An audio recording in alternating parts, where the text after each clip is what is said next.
everyone, and welcome to a special edition of Nerds Without Pants. I am Julian, Sisty Pig Farmer.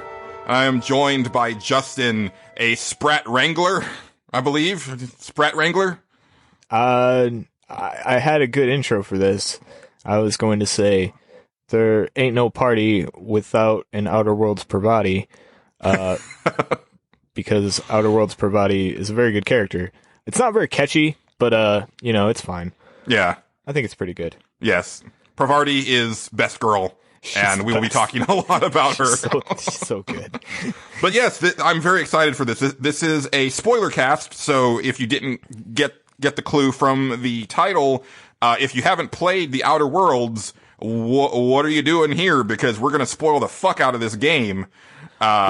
Well, sometimes people like to listen to these, myself included, that haven't played the game. And True. Sometimes, I like to listen to spoiler casts. Every now and then I'll hear something, I'm like, man, I gotta see that for myself. Like, I really wanna, I'm the kind of person that enjoys hearing spoilers ahead of time, and because it makes me go want to see the game actually play out and how it works. That's true. This one especially, because there's a lot of different ways this game can go, so. Yeah, and I think we're going to find out a little bit of that in this episode as we get into it. But yeah, this is only the third spoiler cast that Nerds Without Pants has done in our 7 years, and it really just boils down to the fact that it's very rare when two or more of the hosts have played the same game to completion at the same time. We could do a spoiler cast on Witcher 3, but that game's so old, what's the point? Yeah. Right. It's rare when it's A, it's in the zeitgeist, and B, multiple hosts have played it, and C, we actually finished it and want to talk about it. So this is like a very special occasion. We might end up doing one for Death Stranding. I think it depends on if Justin and I can actually both power through to the end of that bad boy. Yeah, it came out the day we're recording this. Yes. And, so now you'll know when this is being recorded. You're welcome. Also, I'm really angry about that because I thought it was coming out the following Tuesday. Remember when games came out on Tuesdays, Justin? What's the Friday release crap? I can't get used to it. Okay, boomer. You son of a bitch. I had to. I was waiting for an opportunity to do that. I'm sorry. No, I honestly, I really like Friday because, especially when I would work and you'd get home and oh, cool, this game's out now and I can just sit at home and play it all weekend. I think I like the Friday thing. Yeah. Tuesday was just I want to say that started from a shipping thing. Everything came out on Tuesday. Yeah, it was movies, CDs, books, and it was because things would ship on Monday and be in stores on Tuesday. Except, with a lot of stuff, it would actually ship the previous week. So really, Tuesday became this weird this is when you have to sell it by. You can't sell it before this, even though you have it in stock. Right. Not that was a problem for us at Game Fellas. We usually had stuff the day after release or the day of. We never had anything early. Right. Just because we were independent. Yeah. But yeah, no, the Friday thing is better. I just. Oh no, I get not being used to it, but I still like the Friday thing. Every now and then it's really cool. Nintendo Switch has a lot of stuff come out on Friday. They've been especially seem to embrace it. I'm glad that they changed because they used to release everything on Sunday, and that was the worst. Yeah, that's bad. Yeah. Hey, here's Mario 64 on a Sunday. The hell were they thinking? Yeah, actually, what's the N64? I think the N64 launched on a Sunday. Now that I think about it, why? Might be a little. Yeah, it was a Sunday. Yeah, I stayed home from church that day so I could play. Nice. Okay, that's well. At least you got that. My mom was pissed. I bet she was. Yeah. But we're not here to talk about the N64 or Death Stranding. We are here to talk about The Outer Worlds, which is a first-person sci-fi role-playing game from Obsidian, makers of Fallout New Vegas, Alpha Protocol, Star Wars Knights of the Old Republic 2, South Park: The Stick of Truth. They've got a legacy. Yep. What was the other one that they made on the PC? Pillars of Eternity. A lot of people like Pillars of Eternity. Yeah. And I think besides Pillars of Eternity and South Park, they also have a legacy of making really ambitious but broken ass games. Pillars also tends to be, at least upon release, it used to be a little bit problematic. There was a lot of bugs and stuff I remember hearing when that game, at least when the second one dropped. Yeah. The interesting thing I think with Obsidian is that unlike Bethesda Obsidian has always come off as like the scrappy underdog. Like they've usually been like developing games like under like a strict like time constraint and with like a smaller budget. And yeah, they're always getting a little bit shit on, and it's funny because like it's always this like unsaid thing, but like Fallout New Vegas is considered like the best Fallout game, and it's not like officially confirmed, and it never will be, but it kind of sticks in the craw of Bethesda a little bit that Obsidian gets that credit. And yeah, you know, because it was the best one. Like and it's funny because I've never actually played New Vegas. Like I'll admit that right off the bat. I never went back and played that. I have it like on my computer. I can play it at any time. I just like, I have a plan to mod it and everything and play through the game, especially after playing through Outer Worlds. I really want to do that, but yeah, no, it definitely sticks in their craw, and like they can't ever, I don't know, Bethesda just, that series has gone downhill. I mean, 76 happened, so. Yeah. I mean, I think we'll get into it. I mean, I did want to start with like, I think our like expectations for this game. And one thing that I want to avoid, at least for the beginning part of the podcast, is what I've noticed this like narrative with like people talking about this game on podcasts where almost immediately they jump to the negative on it. And it's almost like the good stuff is like an afterthought. Yeah. And I don't really quite get where that's coming. I mean, I understand that like there were like apparently, and I don't know where this came from. I mean, maybe it's just because of the pedigree, but people seemed to think that this is going to be like the new next big RPG or the second coming of the first person Western RPG, where I think you and I both were like looking at and listening to interviews and saying, okay, they're being smart. They're scaling things down so that they can make it good and make it, you know, with a modest budget. And so I think it's just going to be like a really good one of these. Right. And that's what it is. This game, so reviews I've heard for it have gone from everywhere to, wow, I really, really like this game. It's not trying to do too much or anything like that. It is exactly what it set out to do, and it's really good for that reason, to, wow, I really expected this to be New Vegas, but better. And that is like the most unfair comparison ever. Right. So, and I don't get it. Like there was one reviewer, and I won't mention who they were, but I remember the first thing they got on and said, when they were doing it on their like podcast thing, they got on, they were like, you know what? I find the Outer Worlds just, it did not meet my expectations. And my first thought was like, what the hell were your expectations? Like, What did you think this was going to be? And then they got on and were like, well, I was expecting like New Vegas, but better. Like, because we're in a newer time and they had a bunch of time to make this and so on and so forth. And I'm like, they got out in front of a lot of that and said, hey guys, this isn't New Vegas. This is not going to be that game. Like, it's not on that scale. We're scaling it way back. And then they were like, well, and then their next thing, I think somebody mentioned that. And their next thing was, well, if they're scaling it back, then why isn't like the shooting better? And I would just, if I'm going to do this, I'd rather just go play Borderlands 3. And that was all I needed to hear from that reviewer, because that game is fucking trash. So yeah, I was like, okay, I get it. We just have a different opinion in video games, and that's fine. But yeah, a lot of the negative reviews, and there aren't too many, most of them are like not under a 7. Nobody like rated this thing like awful from what I know. Yeah. I think my thing is that even people who are really high on the game seem to be leading with like all the stuff they hate about it. And then it ends up feeling like they just thought it was okay, where I want to lead with like we'll definitely get into stuff, because it is not a perfect game, and I've definitely got some nits to pick, but like just, it reminds me of The Wedding Singer, cause like I was kind of like playing this game and thinking, oh wow, Outer Worlds, right out of the gate, your combat is good and nothing seems to be breaking. So right off the bat, you got to be pretty psyched, right? Like, right.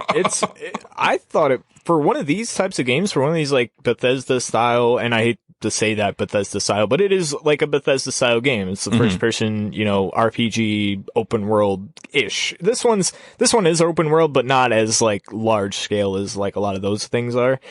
But like for one of those types of games, yeah, this is the least broken thing I've ever played. Like I'm not like crashing to desktop or anything like that when I start it up or anything now, given I mod the shit out of those games. So that's on me. But yeah, like this is probably my favorite combat system, like out of all of them, like at least shooting wise. I played like every Fallout since Fallout 3. I never played the first two, and those, that's a fun thing to mention as well. Some of the makers on this game worked on the original two Fallouts. Yes. And also, worked on Vampire the Masquerade Bloodlines, which, I mean, we mentioned it before we started recording the show, but like, you know, I have been very excited about the sequel to that because I've heard so many good things about the first one, but I'm even more excited having played this, you know, just because there's that lineage there. Well, I was going to say the first Vampire the Masquerade Bloodlines, I've heard like mixed things on. Like, it's an almost entirely broken game that like fans have to patch to make work. Right. But outside of that, like the level of openness and choice making that you have at your disposal and role playing opportunities is like bar none or something. Yeah. And I've always heard that it's like, yeah, it's a busted type game, but yeah, you know, just the amount of stuff you can do. It's kind of the way that I feel about the first Mass Effect, right? Like, 9 out of 10 people will say that Mass Effect 2 is the superior game to 1, and I'm that 10th person because Mass Effect 1 gives me so many more options for role playing my character and building my character, and I think the combat is deeper. It's just, it's janky in a lot of places. It is. You know, and if I could put the polish of Mass Effect 2 into Mass Effect 1, that would be the greatest game I've ever played. Right. But yeah, they went in a different route on the combat in Mass Effect anyway. Yeah, but you know, for this one, like, yeah, like, just the game feels really good. We'll get into it in a little bit about like our character builds and stuff like that, but I was playing a melee focused character and it was so refreshing to play one of these games and swing a weapon and have it feel like I'm actually swinging a weapon and hitting somebody. And it's like, oh, it's not Skyrim. I don't feel like I'm swishing a thing through air when, you know, and like enemies react when they get hit with stuff. What a concept. Yeah, it's crazy how that works, right? Yeah.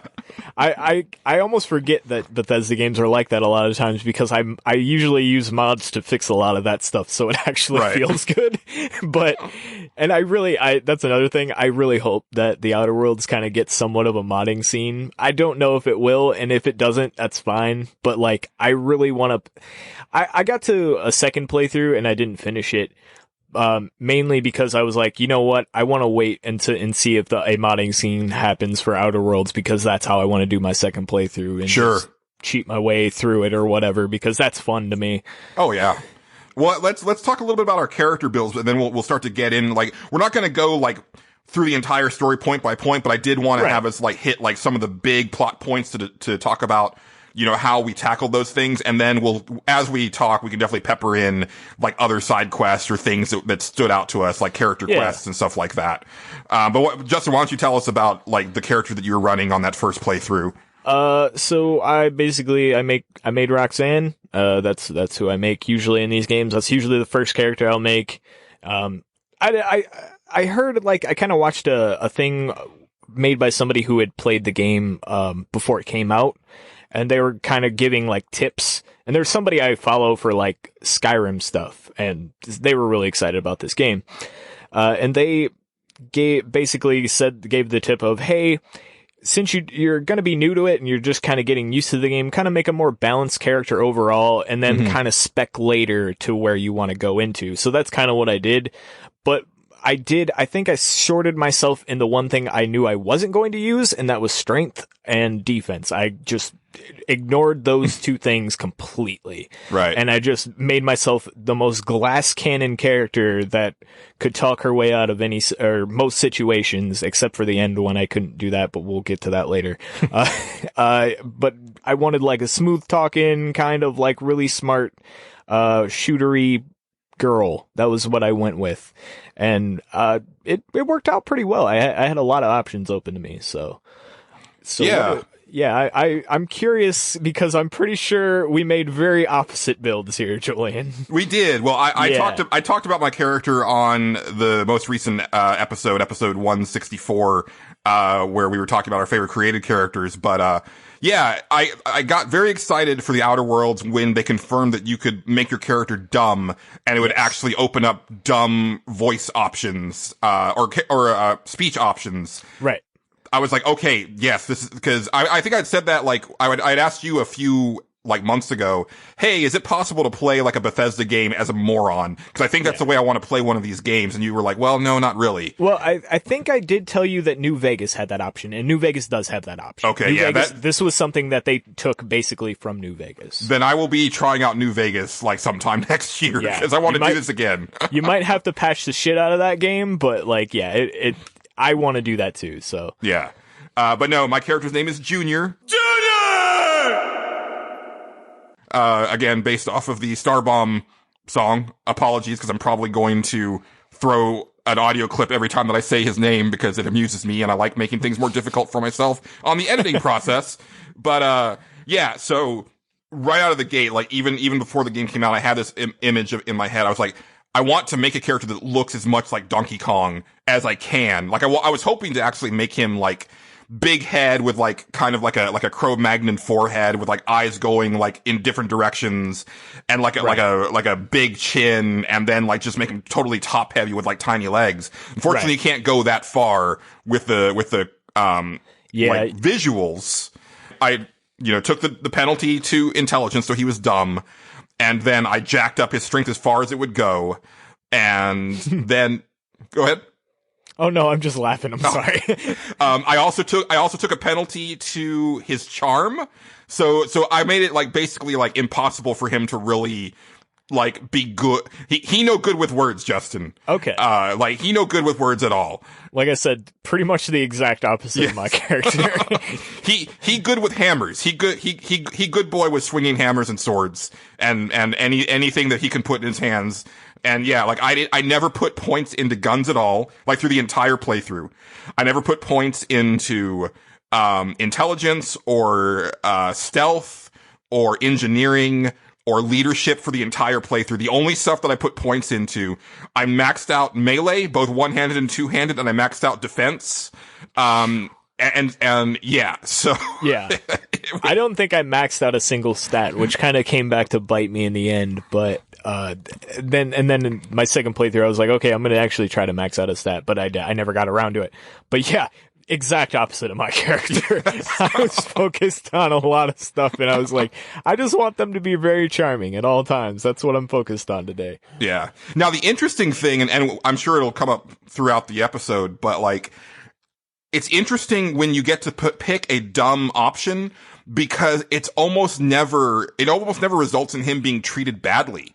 If anything, they either feel sorry for him or they just try really, really hard to make him understand what's going on. Or, and this happens more often than you would think, they think he's a fucking genius. Interesting. That's cool. Yeah, there's a side quest way like towards the end of the game, where you have the opportunity to, audition for a movie.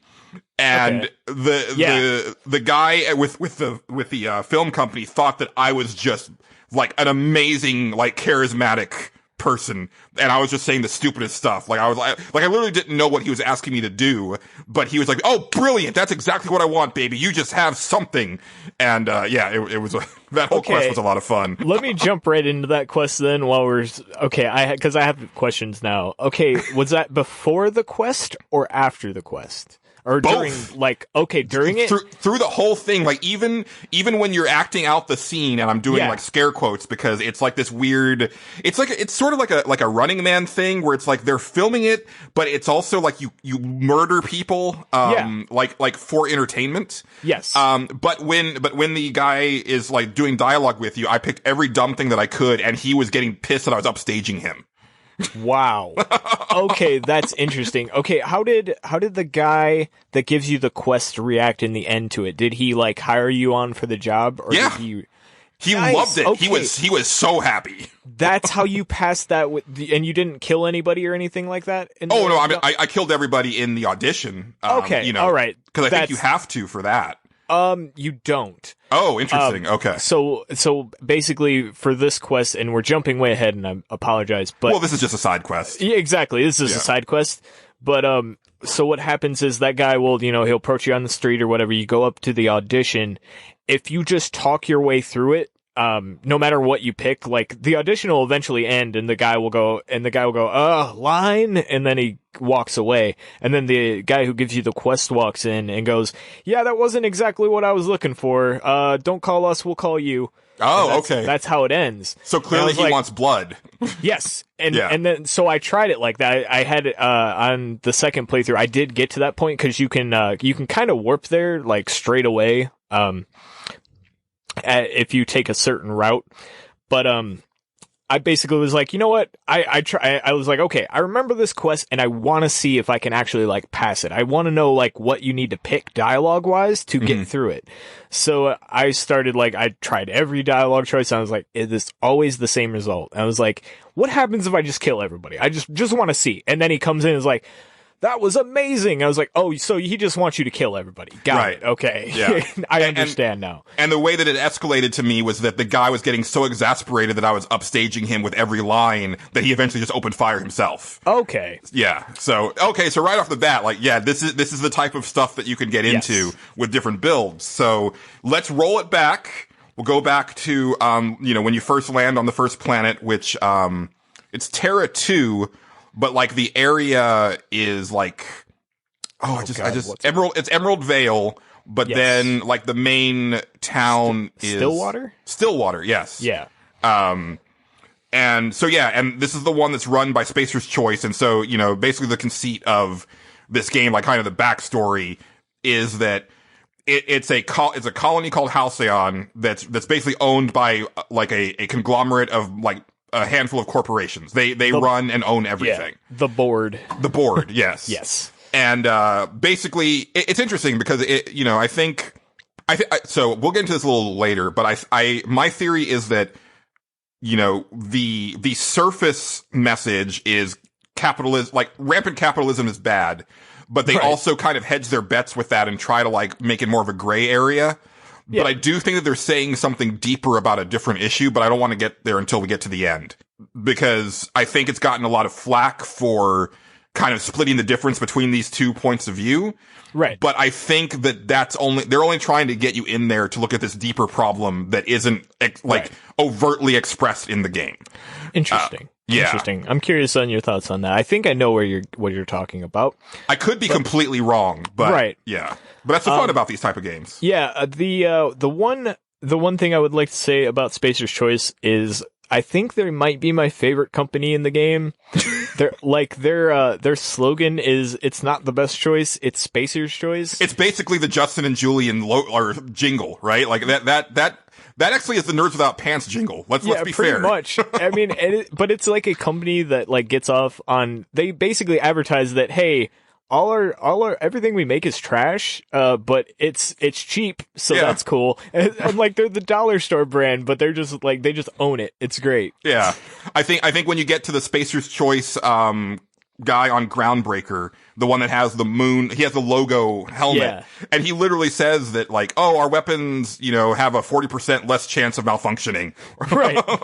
Yeah. And it's like a selling point. It's like, yeah, they're not nearly as shitty as they were like 2 years ago. Right.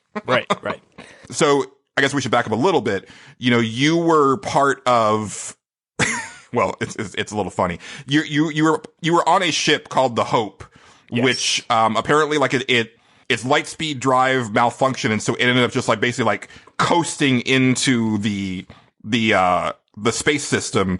Right. To the point that basically the other colonies forgot about these people. Yeah. And you were awoken by Phineas Wells, who's a scientist who finds the ship and can only get one person off, and he gets you off. Oh, that's a bad way of saying it. He can only get one person out. And he picks, or he gets you. And You learn later on that the Hope is supposed to be like the best and brightest. They were supposed to be the ones that basically built the colonies. Like they were supposed to be like the leaders and the scientists and the engineers and all of the like big people that you would want to plan a community are on that ship, which makes Junior that much funnier. Cause like, wait, why was Junior on that ship? Like, what purpose did he serve? Well, they needed somebody to beat up things with a hammer, I guess, it's like, well, we don't know what's on the planet. We need a bruiser. Exactly. Somebody's gotta like man the jackhammer and stuff like that. And yeah, it'll be fine. Yeah. Like that makes sense. You need a big strong guy that doesn't ask too many questions. So. Definitely. Oh, and I would like to say, go back to character creation real quick. One thing that I was missing, you do get to pick like kind of a background for the character. Like I think I picked like a conveyor belt worker or something like that. But it just gives you like an extra stat. Like it doesn't, I wish that it was like Mass Effect where there would be like certain dialogue options that would come out because of that background, or there would be quests that would open up because you were this type of person. Yeah, I know exactly what you mean. Yeah, I remember watching like the Giant Bomb Quick Look when they had the developers on and them saying, yeah, this part of the game doesn't really matter. It's just to give yourself a little extra stat or whatever. It's something interesting if you want to role play. Yeah, I was kind of bummed about that too, but it wasn't too big of a deal. I think I went with like the former store clerk or whatever, because it gave me an extra charm or something. Right. So, yeah. Yeah. And so, yeah, so you get to, eventually you were tasked with trying to help Phineas Wells resuscitate the rest of the people on your ship, but he needs a bunch of stuff in order to do it. And he has you rendezvousing with, Captain Alex Hawthorne, on a ship, or on a planet. He has a ship, but unfortunately your pod crushes Alex Hawthorne as if he was the Wicked Witch of the East. Basically, like it's literally that. Yes. Which is great. Like I do like the humor in this game is really good. Like even when the first time that you see Phineas Wells, and it's got like a very like not quite Pixar, but maybe more like what's the studio that does like Shrek?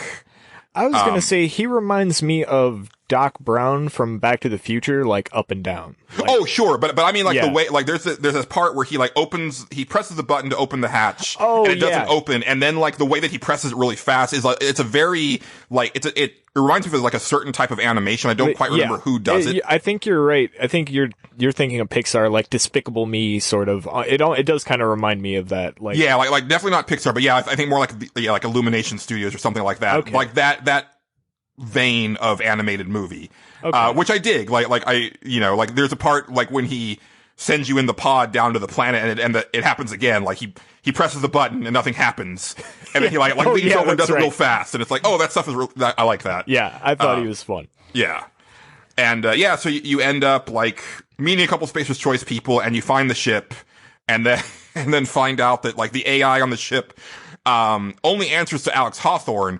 So if you're here, then in order for the ship to, obey your orders, you must be Alex Hawthorne, right? To which Junior said, I don't know what you're getting at. And then she had to say it like a couple more times. And then finally, like the dumb answer was smile and nod. Junior!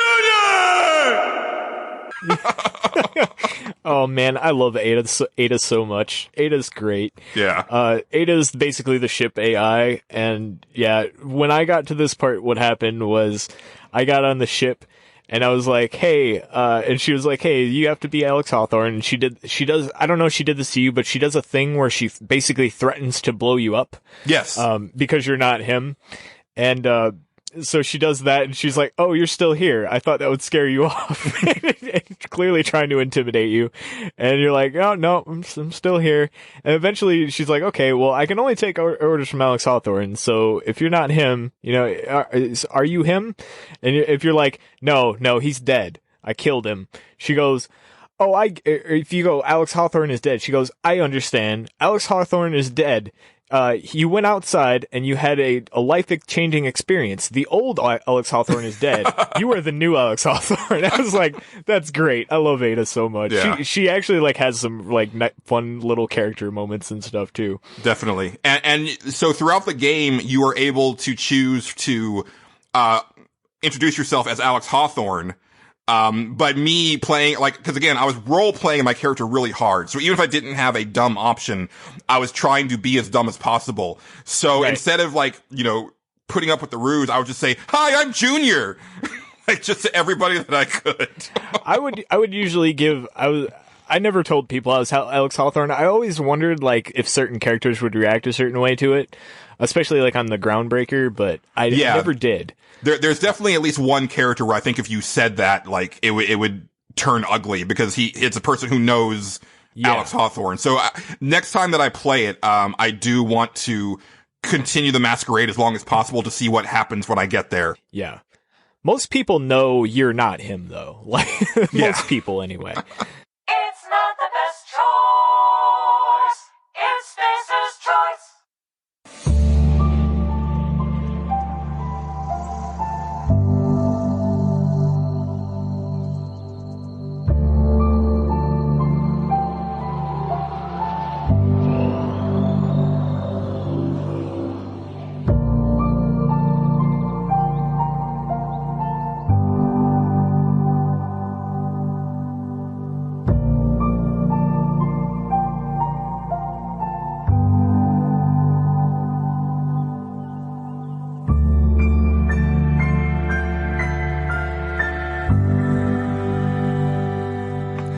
But yeah, so, you know, you end up, like, making your way to Stillwater, and you get the lay of the land, and, start figuring out what's going on, and basically, like, there's a plague going on in this town, and people are working themselves to the bone, and you start to get a deeper understanding of, like, how this, like, capitalism system gone amok.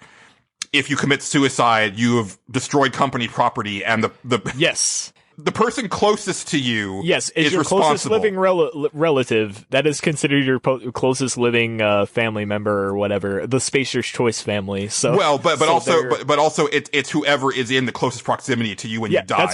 That's what I mean. Yes, yeah. They're the closest living member of the Spacer's Choice family. So that's what happens. They have to pay for your burial and everything. Yeah. They're responsible for your death. Yeah, so you know, it's real dark, and they have a saltuna factory, and you come to learn through events that all they eat is saltuna, and they only eat once a day. And, you know, eventually you start to put two and two together and realize that it's not a plague, it's just that these people are, like, drastically malnourished. Right. Yeah, it's not good. It's not good there. So basically, yeah, we didn't mention that you're basically, you have to go here because Ada on your ship can't take off. You're missing a power converter, and you have to get a power converter from the somewhere. You don't know where, but you're in Stillwater to try to figure that out. Right. So you end up meeting, like, the guy who runs Stillwater, and basically he says, hey, like, there's these deserters who, you know, basically quit their jobs, you know, and left Spacer's Choice, which is, you know, just unthinkable. And, you know, they basically, like, formed a conclave, you know, outside of the city, and they have a power converter. So what you should do is, you know, take theirs and route the power from their community to ours, because we need them back here anyway, and also it'll be better for the town. And, you know, so then you go off on this mission, and you find the deserters, and basically find out that they're actually living just fine. There's no plague over there. They're doing just peachy, because they've learned how to grow vegetables, which was thought to be impossible on this planet. Right. Basically, the leader of this conclave says, like, no, you should reroute the power, you have to reroute power from the geothermal plant. Yes. Thank you. Yes, to either you can reroute it to one of two places. Right now it's splitting the difference. It's going to both places. Right. And like the one guy wants you to reroute it all to Stillwater or Edgewater. I think it's Stillwater. I'm pretty sure I'm right there. But they actually, I think it might be Edgewater, because I think Stillwater is the city in Saints Row. I think you're right. Yeah. After I said it, I was like, I think it's Edgewater, isn't it? Yeah, it's Edgewater. That sounds better. Well, that sounds, okay. Yeah. Anyway. We should Google that before the end of the thing. But anyway, yeah, but he wants you to reroute the power there, and basically you go visit these other people, and they go, hey, that sounds stupid. You should just be like, hey, fuck those guys and reroute the power all to us. And immediately I was like, well, I know this trope. Like, I knew that as soon as I got into Edgewater, that they were gonna want me. I was gonna go visit this other place, because they basically set it up through every side quest that you get that, hey, this place sucks. Like, there's not anything good happening here, and you're like, okay, I'm gonna go to the other town, and it's gonna be the good town, and but there's gonna be something. I was like, there's gotta be a catch. There's always a catch with this stuff. Yeah. So the thing is that, like, basically, whoever, like, you have these two communities, and one of them will give you a power converter if you help them. So you've got to like screw over somebody in order to get a power converter, basically, which, you know, does happen in games like this. Yes. Also, you meet your first companion in Edgewater when you go meet, the boss of that town who tells you to go do all this stuff. And that's Parvati. And Parvati is fucking great. She is amazing. Awesome. Yes. Yes. And the cool thing about this game is that I actually didn't know who the party members were. I hadn't seen any footage of the people in your party or anything like that. So every time somebody joined, it was like, oh, okay. Like I saw that she was a character, and it's funny because I had already read, I think I had been to her house and I had read like her father's journal or something like that. Like this is before I decided that Junior didn't read.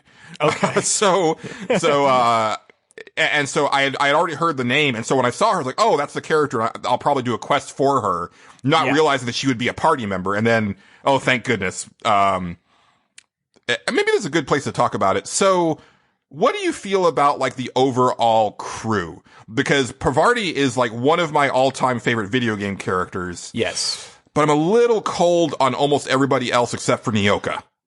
Okay. I love Parvati. She's great. She's super well written, well acted. I'm sure we'll get more into this as we go because she's just fantastic. Yeah, her story is wonderful. And actually, her story did not end well for me.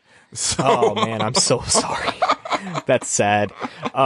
So I love Parvati. Vicar Max is okay. I don't hate him, but he was kind of middle of the road for me. I was super bummed when I realized that he was joining the party. I was like, really? This guy? And I was like, okay, like, he just feels boring to me. I kind of like him a little bit. Like he's kind of like a priest that's kind of like just off the rails a little bit and kind of trying to figure out what the hell's really going on. And he has like a really interesting like character quest if you did that. I did. So, yeah. Okay. I really enjoyed how it ended. I thought it was super fun and it kind of made me like him a little bit more. A lot of their quests did. There's a few that didn't make me appeal to the character. Let's see. The next one that you get, I think, is Felix. Yeah. Felix is the worst. I actually hate Felix a lot. I hate his guts. I think he's the worst character in the game. Well, not in the game. I won't say that. He's not the worst character in the game. He is the Caden Alenko of the Outer Worlds. That's a good way to put it. God, that's so spot on. That's so spot on. He's he was the guy that like, man, I remember meeting Caden and like that first choice in Mass Effect, spoilers from Mass Effect, where you're allowed to like choose between whoever you want to get killed. And I was like, goodbye, Caden. You're fucking dead to me. I was like, I don't want you around at all. But yeah, he is the Caden Alenko of that game. And even like his character quest, I don't know if you did it. It does not make me any more interested in him at all. Like, yeah. And I also think I ended up kind of doing that quest wrong, or I think there may have been a glitch on that because basically you're sent out like a person who used to be a friend of his asked you to go kill somebody for him. Yeah. And I found the guy, but I didn't have an option to talk to him. I could only open fire.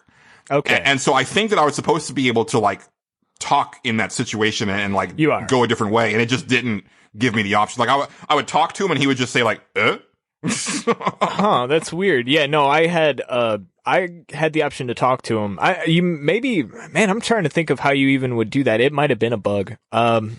That's weird. Yeah. But no, I talked to him and basically what happens is he's like, oh yeah, that guy's trying to kill me. But hey, I have some evidence that says this guy's been working for the board the entire time. And here it's all in this one little spot. Then you go to this spot and you take the guy's ring to fake him being killed. And you show the guy who Felix is, he's like starting a revolution or something on this like weird meteor moon planet or whatever that is. And basically you show him the evidence and then you have to kill everybody in that town because they all turn against you as soon as you fuck with that guy. So I was like all right, I guess that's a quest. Yeah. Then let's see, next up I would say is Ellie. Which she was actually the last one that I got because I did not have the ability to complete the quest that gets you to get her for a long time because I literally had to put extra points into perception. I had to have a high dumb and a high perception thing in order to pass a dialogue option with the guy that would like to settle the debt for Ellie's friend. So I didn't get Ellie. I don't even know she was a character. Like literally, like I think I was already like halfway through Monarch by the time I finally was like, let me go clear out that quest. And then I didn't even like actually know I was supposed to go back and talk to her again. I thought I'd finished the quest. And so I did some other stuff on Monarch and then came back and finally got her. And I was like, okay, well, you're kind of coming in like the last act, but go off, I guess. Yeah, I didn't hate Ellie. I didn't think she was like that interesting. She's just like, did you end up doing her like character quest or anything? Yeah, that was actually pretty fun. That one was pretty fun. Yeah. I liked that one a lot. Like basically she's a rich girl. She's like a doctor. But she doesn't want to be any of that stuff. She just wants to be like a space pirate. Yeah. And like, so she like takes you to see her parents in Byzantine, which we'll get to later. And she wants you to act like a fucking savage in front of her parents. And my character was too dumb to figure out what she wanted. So she was like, no, you gotta be more like this. What are you doing? Yeah. Yeah. I thought it was pretty fun. Like I kind of hammed it up for her. It was pretty good. She's not bad. I didn't hate her. I actually liked having her around with some of the other crew members. I thought her and like Nyoka, who was I think the next character. Sam was the last one I got actually because I just didn't feel like doing his quest because I missed it at some point. Yeah, I really like Nyoka. Once I found Nyoka, she basically was the other third party member. Same. And her and Parvati like together were hilarious. Like they were great. Absolutely. Really liked her. I had Ellie in the party every now and then too, just to see if they had any dialogue, but I didn't find a lot of her like interactions with the other people other than Nyoka very interesting. Like her and Parvati are fun, but like she's kind of just trying to like bring Parvati around to the bad side, I guess, which is funny, but it's fine. Nyoka's just thinks Parvati's the cutest thing ever, and I loved that about her. Yeah, it was fun. Nyoka was super cool. Yeah, and I never got Sam because again I was role playing a character that didn't like to read, and he was told that he would have to go look at Alex Hawthorne's terminal and read the notes about Sam to activate him, and I was like, nah, Junior's not down for that, and I don't want to get too far ahead. Like the ending gives you a bunch of like resolutions for things that you did, and they actually do address that. They say, oh, Alex Hawthorne was planning on retrofitting this janitor bot to have it be like a party member, but it still remains, stuck in the storage closet to this day. And I was like, oh snap, that's great. I wondered if they would even address that. Yeah. Sam, I got it. Like, I think he was the last character I got because eventually I was like, oh, I missed the quest on this one planet that we'll talk about. And I just went back and did it. He doesn't really add anything. He's just kind of like an extra party member. Like right. he's kind of like fun to have around the ship because he's just like cleaning up and happy. And, it's kind of cute. The one things I would say that you'd miss is, Parvati actually like gives him a name like she does like with all the robots she meets. Uh-huh. And like sometimes you can like in the little ship interactions, you can go up in like the engine room and they'll be together and she's like fixing him up. Oh, and, like talking to him and stuff. And that was really cute. It actually made Parvati better. I was like, so Sam's here to just make this character even better than she was. Great.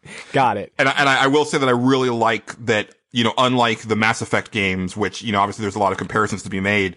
I love the fact that the characters are living and moving throughout the ship and you'll see them conversing with each other or hanging out in their, in their favorite spots or, like they're doing things. Like they're not just there to wait for you to go up and talk to. And right. I really appreciate that. I thought it was like a really nice touch. Yeah. But yeah, so getting back to, now that we've kind of summarized the characters, like, getting back to Edgewater. So, you have a choice to make as far as like who you want to help, the deserters or Spacer's Choice. How did you finish this, Justin? Are you talking about the geothermal plant thing? Yeah. Okay. So the geothermal plant basically goes down, where you clear out. There's a bunch of robots in there. They've gone nuts. You can learn more about it in there as to kind of what happened. But also one little fun thing that happened to me in the geothermal plant was like I helped Parvati fixed a robot for me. If you take one of the side quests about a guy who just thinks robots are taking over the planet, and wants you to kill all robots, which is hilarious. Oh, I missed that. Oh, you did? Yeah. Wow, that guy's fantastic. Yeah, he's outside, like where you can kind of park your ship in Edgewater, and he just like has a bunch of quests that, and basically is like this end of the world type guy who just thinks robots are coming to take all of our brains and stuff like that. And he sends you to go kill a robot that he is in this old junkyard. And if you go there with Parvati, she'll be like, oh, this little guy. And she gives him a name. She names him Jeremy and like fixes him. And then you like, he takes off. And like later on, if you go to the plant, he eventually shows up there and you can be like, hey, you should help me out. And he'll go around killing the robots for you and stuff, which is pretty neat. Cool. There's a lot of little like cool different things you can do. You can also find a guy and he'll give you like the kill switch to make all the robots fight each other and stuff like that, because he's been stuck there eating rats or sprats for however long. I did find him, but I didn't find him until I had already cleared out the area. Yeah. Yeah. I what's funny is I found him, but I couldn't find the terminal that he was talking about. So I just kind of missed that part at first and just killed all the robots myself. Yeah. But anyway, you get to like the end and you walk up and now it's time to make your choice. You're going to choose whether you want to give it to the people at the commune type thing or you want to give it back to Edgewater. And basically, as soon as you hit the terminal, Parvati goes, hey, I know you think you're doing the right thing, but guess what? You're probably not, and you should really think about this. And I went, this is a really cool way to do this. Yeah. I really loved how they played this. And I was like, okay. And honestly, cause I was all in, I was like, well, clearly, it's very clear what the good choice is here. You go with the commune, you give them that stuff, you save this whole thing. And then Parvati's like, hey, if you do this, basically what's going to happen is these people in Edgewater are not going to know what to do. And they're going to be lost. And I know it seems bad there, but listen, they kind of have their own way of doing things, and this is all they know. And I was like, all right, you talked me into it. All right, so I was like, okay, I'm gonna go the Edgewater route. You've talked me into it. I feel like I'm doing a bad thing here, but you talked me into it. So I went and gave the power back to Edgewater. What happens from there is pretty interesting, but did you do the same thing or did Parvati talk you into it or did you go a different route? Yeah. So I had intended to make my character be very much for the people and, fuck the corporations type thing. But she made a very strong case, about what would happen. And also even the guy who runs Edgewater, his basic thing was like, look, we need the people from the commune back because this colony is dying and we need all hands on deck in order to like cling together and survive. They're not going to make it on their own and we're not going to make it on our own. We need to be together. And I was like, okay, all of this information like taken together, I think that I need to go ahead and route the power back to Edgewater. And I actually felt that it was like the right thing to do with that information that I had. And then things got interesting. Okay. Things do get interesting afterwards. I'm really curious to hear what happened on yours because I know some things happened. I've gathered that much, but I don't know exactly what happened. Okay. So what happened is that I went to go talk to, the woman who runs the commune and basically cause and she was pissed because she thought we were going to help her. And, but then she was like, we're going to die now. And she said like, because I think I said that like, hey, Lou Reed or whatever his name is, something Reed wants you back. And she's like, there's no way that I'll go back if he's there. And so there was a dialogue option that said, I'll take care of him for you. And I thought that it meant I'll go talk to him for you. Oh. But basically I said that I would go kill him for her. And she's like, you're such a strange person. First you slap us with the back of your hand and then you offer us like, you know, a reed with the other or whatever, like, you know, like an olive branch with the other hand. And she's like, okay, like if you can get rid of him, like you don't have to kill him. You can just tell him to leave. If he's gone, then we'll come back. So went and I tried to go talk to him. My character real dumb, Justin. My character real dumb. And there was no way for me to talk my way out of this. Like basically it just turned to this circular thing where, you know, he wasn't going to back down. She wasn't going to back down. And I couldn't get anywhere. I was just standing in his office and I was like, there's no way else to do this. And I just took out my hammer and I pulped his head. And I was like, that's going to take care of it. And Parvati was like, oh my God, you just killed him. You killed him in cold blood. I can't believe I can't be a party to this. I can't believe what you just did. But I had a dumb option that said, oh, I'm sorry, Parvati. I just kind of got confused. And she's like, oh, you really don't know what you're doing, do you? Oh, okay. I guess I'll stick around because you really shouldn't be let loose on the universe this way. Junior! Yeah. I just need to keep an eye on you. But instantly when that happened, like all of Spacer's Choice started like gunning for me. So. Oh yeah, that sounds right. Yeah. And now I managed to fight my way out of the town without getting to 100%, negative feedback on Spacer's Choice. I was at like 50%. Right. We'll talk about what happens when you max out bad will against a corporation because things happen. Yeah, it's not great. Yeah. But yeah, so that's what happened with me. And so basically like the commune was dead, but they moved into Edgewater and took over the plant and they closed down the Saltuna plant, but they turned it into a botanical garden. Yes. So they were able to grow vegetables again, but yeah, but the leader of Edgewater was dead. Okay. Yeah, I basically did the same thing without killing the guy. Okay. I basically talked him into leaving. Did you happen to get the dialogue that explains how they got vegetables to grow there? Yes. Okay, yeah, they're using like dead bodies basically to make things grow out of the thing, and I was like, well, that's disgusting. I remember I said that to her, and she was like, well, whatever you think, doesn't matter to us. And I was like, all right, well, it's weird. You should probably rethink this, but you know, whatever. It does make you wonder if like you can use like any dead body, like you can use like, you know, dead animal carcasses and stuff like that, because I feel that like at some point using human bodies would be unsustainable. But it is a pretty harsh reality. Yeah. And they have like, she even explains like they have the graveyard there, like they have a ton of dead bodies there. They can make it work with all this stuff. And I was like, all right, well. And so, yeah, I basically did the same thing without killing the guy. I just talked him into leaving and he was like, all right, I guess you talked me into it. And I didn't get negative on Spacer's Choice. I got negative. The board hated it. The board overall was hey, we dislike that you talked this guy into leaving. I was like, I didn't even know who they were at that point, which was kind of fun. But yeah, they didn't like me doing that. That's pretty much how that went down for me too. Yeah. I'll be curious, and I don't want to know the answer yet, but I'm curious if like you have to piss off the board by the end of the game, or if you can actually make them happy. And I don't want to know. I don't want to know. Like we'll talk about it later, but because things went a certain way for me with the board that affected a lot of things at the end of the game. They did for me as well, but I'm pretty sure it's because I fucked up. So yeah.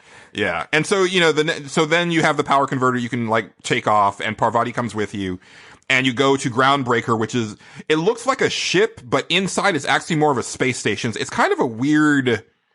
I never quite got that because. On the outside and all the art, it looks just like a big ship, but when you're inside, it does not look like a ship at all to me. It just looks like, and they call it a station. So I didn't understand if it was like a ship docked at a station, or if the ship is the station. Oh, you're talking about the Groundbreaker? Yeah. It's basically like a space station. It's kind of like the Hope. Okay. What ended up happening with Groundbreaker was it was kind of like the Hope, but eventually people were just like, you know what, we're just going to stay on this ship and we're going to make it our own thing. And that's what they did. So they turned it into its own little community. Yeah. This is probably there's probably a lot of information about the game that I don't have because Junior wasn't reading shit. So. Yeah. I believe I learned that through some dialogue options, actually. Yeah. I can't remember who I talked to, but they eventually explained, what happened with the Groundbreaker thing. I think it was with, what's her name? June Lee. Okay. The girl that Parvati's interested in. Who I did want to talk about, because there's not a ton of stuff on Groundbreaker, but I did want to hit up Parvati's quest, because you do meet the engineer of the Groundbreaker, who is this Asian woman named Jun Lee. And you find out that she's actually like a long line of engineers on this ship. Yes. It's like a family run engineering thing, but she's the last. Right. Cause her mother died like months before or something like that. Or I think maybe it had been like a year before. Parvati just wants to meet an engineer to talk about ships because she doesn't know much about ships and she wants to learn. Yeah. But, Justin, I'm sure you want to take this. Yeah, but she wants to meet Junlei. Basically, also one thing I want to touch on is when you go back to your ship and with Parvati and you've done all the stuff after the power plant and you walk up to your ship and Parvati just stops. She goes, "Oh my God, is this your ship?" Like her childlike exuberance of that part just touched my heart in such a way. I was like, "Oh, you're the greatest. we are going to have some fun, you and I." And, so basically, you get to Groundbreaker. Also they dock your ship. They won't let you leave, because you have to go talk to this guy because they think you're Alex Hawthorne. That's a whole thing. But you get to her, and basically what happens is like you go talk to Junlei with Parvati in your party, and basically a dialogue starts happening where Parvati's like, you're like, hey, my engineer on my ship wanted to talk to you about stuff, and and they start talking, and it's this like really cute thing where you're just like, where basically she's like real nervous. Parvati just doesn't know exactly what to do. She's basically, just social anxiety on max. Like I've been there. Like it just happens. And basically, like, you're just sitting there, like, you have, like, a lot of options. Like, you can kind of loudly intervene, or you can just be kind of, like, nudger and stuff. Yeah. And, like, that's basically how I did it. And it worked out. It was pretty fun. But basically, like, they start exchanging numbers, and start sending messages to each other. And basically, this is basically Parvati's whole character quest. Do you want to just talk about the entire character quest with this right now? Yeah, we could. Like, I do want to say a couple things.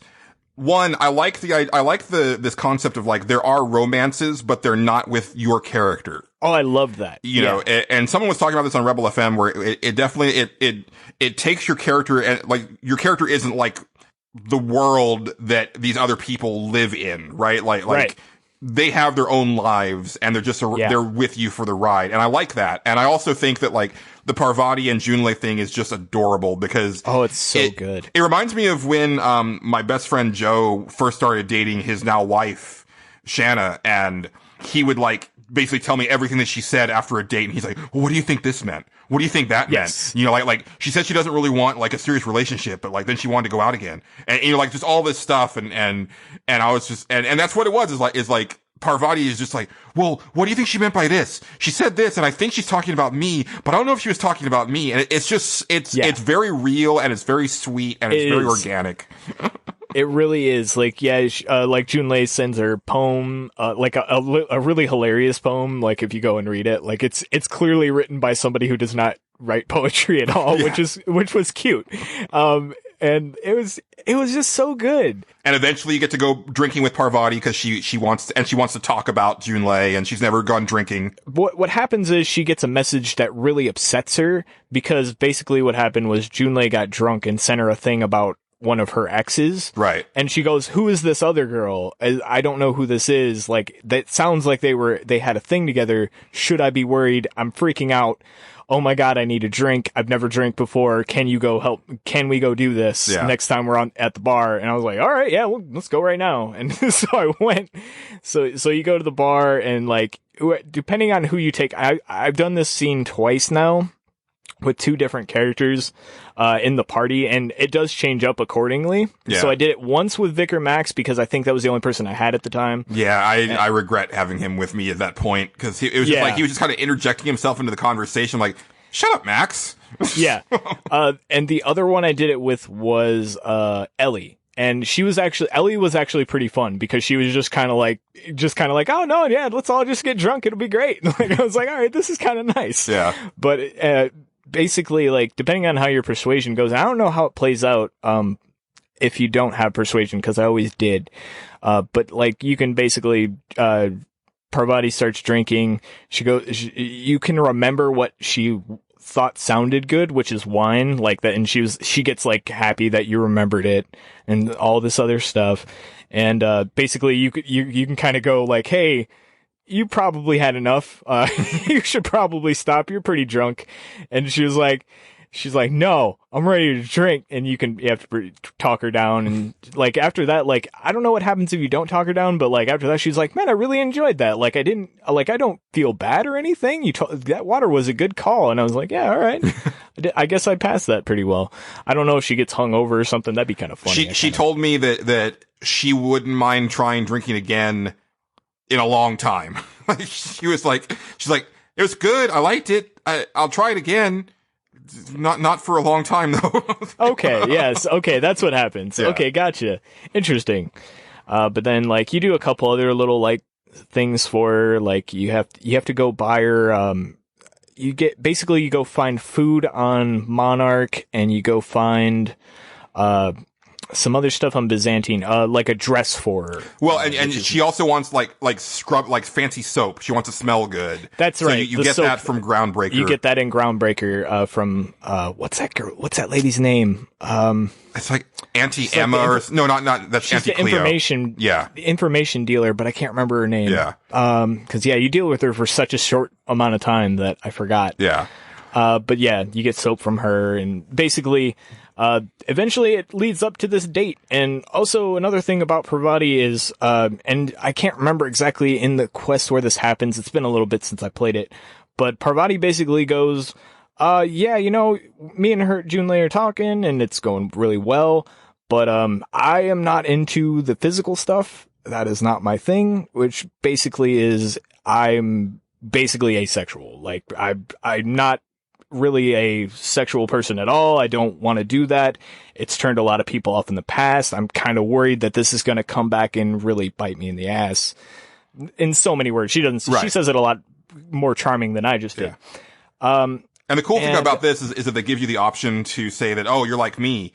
And I picked that option because I was like, yeah, my character is not into anybody. Like he's just, he's too dumb to want a relationship. Like and so I said that, and it was really cool to see her face light up and be like, oh, I don't feel as alone anymore. And it's like, oh, that's, representation matters, and I say that as someone who is represented very often in almost everything. So, I understand the importance of that moment.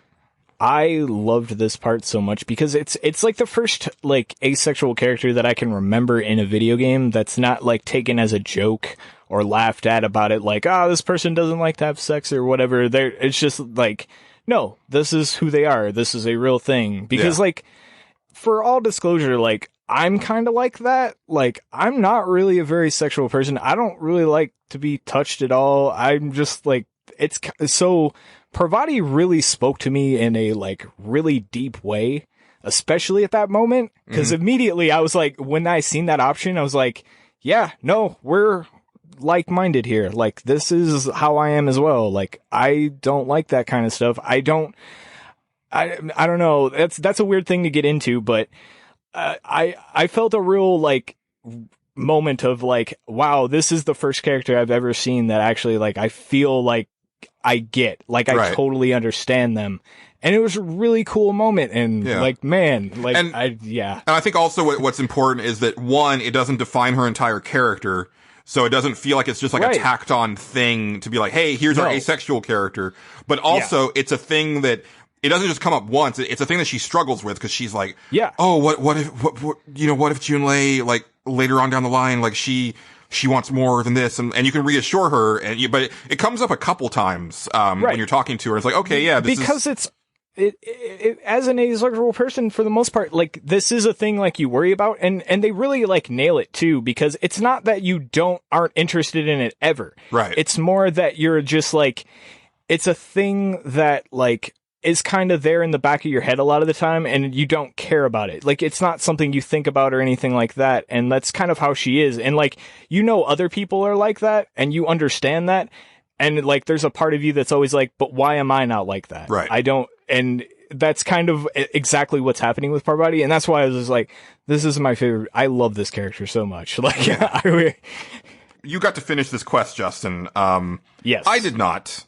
Oh, I'm sorry. Because throughout the course of the game, I really pissed off the board. And so when I landed in Byzantium, they were shoot on sight, by the time I got there. And what happens is, so, there's civilians, there's guards, and then there's, non-player characters that have names. Okay. The civilians will run away when you open fire. The guards will obviously attack you as soon as they see you.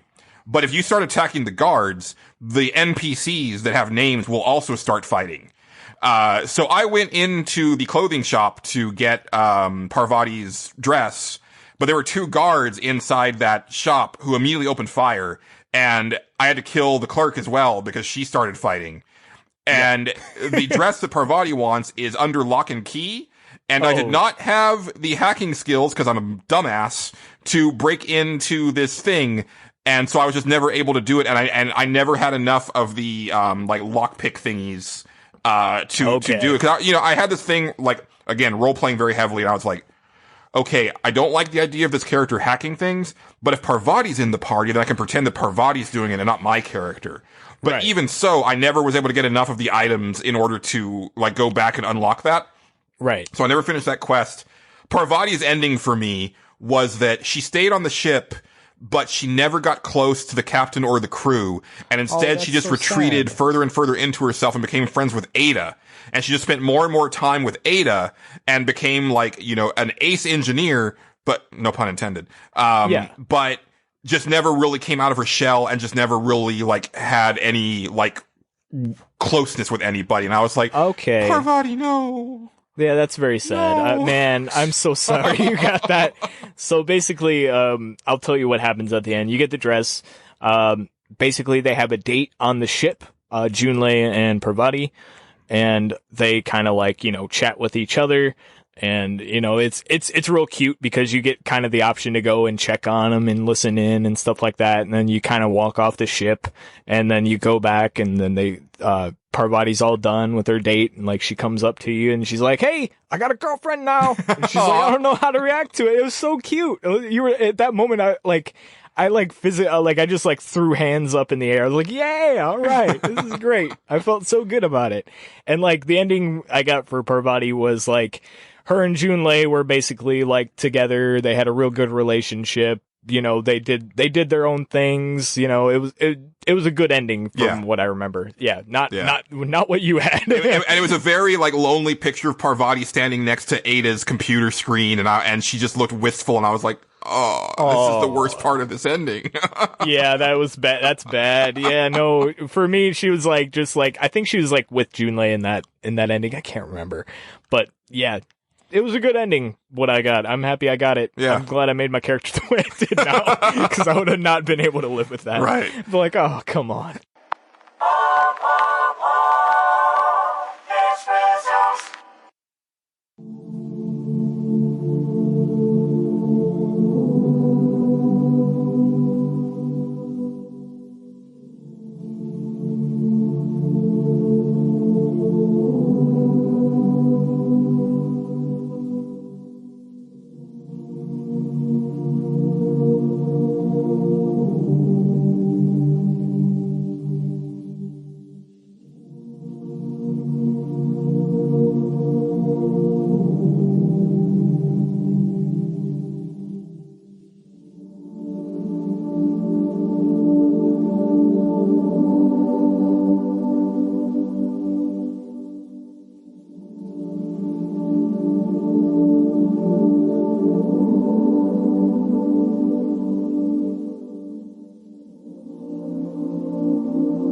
And I could have scrounged the items and eventually gone back to get them, but when I made the final push to beat the game, it was pretty late at night, and when they gave me hey, this is the point of no return, I was like, all right, I'm just gonna do this, because I already knew at that point that I was gonna play another character, because I was I know that all this stuff is going to be 100% different when I play the other character that I'm going to make. But, right. So we're going to skip over some minor stuff here in the middle. The next major thing that you end up doing, the next major planet is Monarch. Yes. Which is talked about a lot before you actually get there, because Monarch was part of the board. It was part of the colony, but then something happened and it is like basically like excommunicado as far as the board is concerned. And there's a lot of the propaganda that you see where, oh, there's savages that live there and it's like an untamed land and blah, blah, blah. And even Felix, like when you go to the first town, if you have Felix in your party, like he says, oh, I can't wait to meet some savages. And you know, at first I thought he was talking about like an alien race or something like that. But no, he's talking about like just regular humans that are living, you know, and it's very interesting to me that like he's so easily swayed by corporate propaganda when he's the character that's supposed to be like anti-corporations and everything. I think, Justin, you will agree, Monarch is probably the weak point in the game simply because it goes on far too long. It starts off pretty okay, and then, it starts to drag a lot. There's a lot of stuff on Monarch. Yeah. And there's some, like, interesting stuff here and there, but there's, like, definitely some parts of the planet that really drag.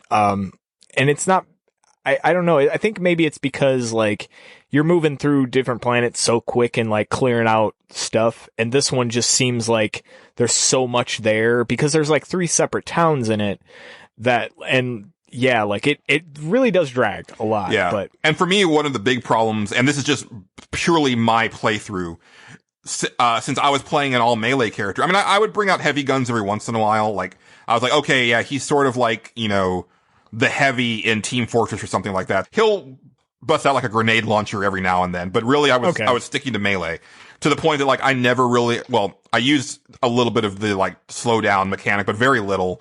And I never even got character abilities because I didn't put any points into leadership. So like a lot of big portions of the game mechanics I did not engage with by design.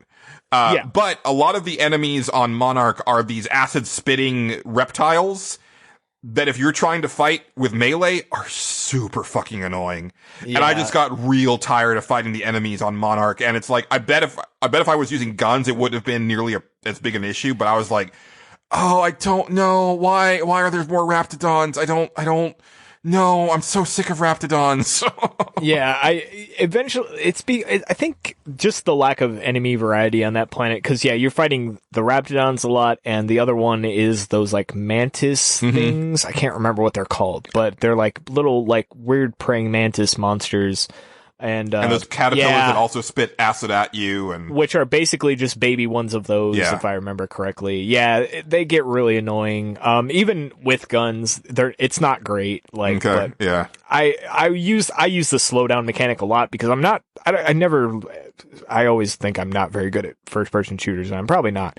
But I use that slowdown mechanic all the time, like to the point where I was like, I could kill like 2 or 3 guys off usually, like it before it even would deplete fully. Like I'd be like headshot, have 2 of them dead, and then like kill the rest of them off in regular combat or with like companion abilities or whatever. That's how I did the combat a lot of the time. Yeah. But still, like there's some pretty hard fights in this planet. Like I could only imagine like not having like guns at my disposal, because like melee would be like such a pain in the ass. But then again, I don't know, you had like a lot of defense and stuff. So. Well, and also keep in mind that like my melee stats were jacked. So like, so one shot. Yeah. Once I closed the gap, like I was one-shotting almost everything in the game except for like the mega creatures. And then right in the last mission, those enemies finally ended up taking like 2 or 3 shots before they went down, 2 or 3 charge shots. But that was just because like I'd been using the same weapon for 7 hours straight because I hadn't found anything better. And then finally I got like a couple better weapons in that area. It's like, okay,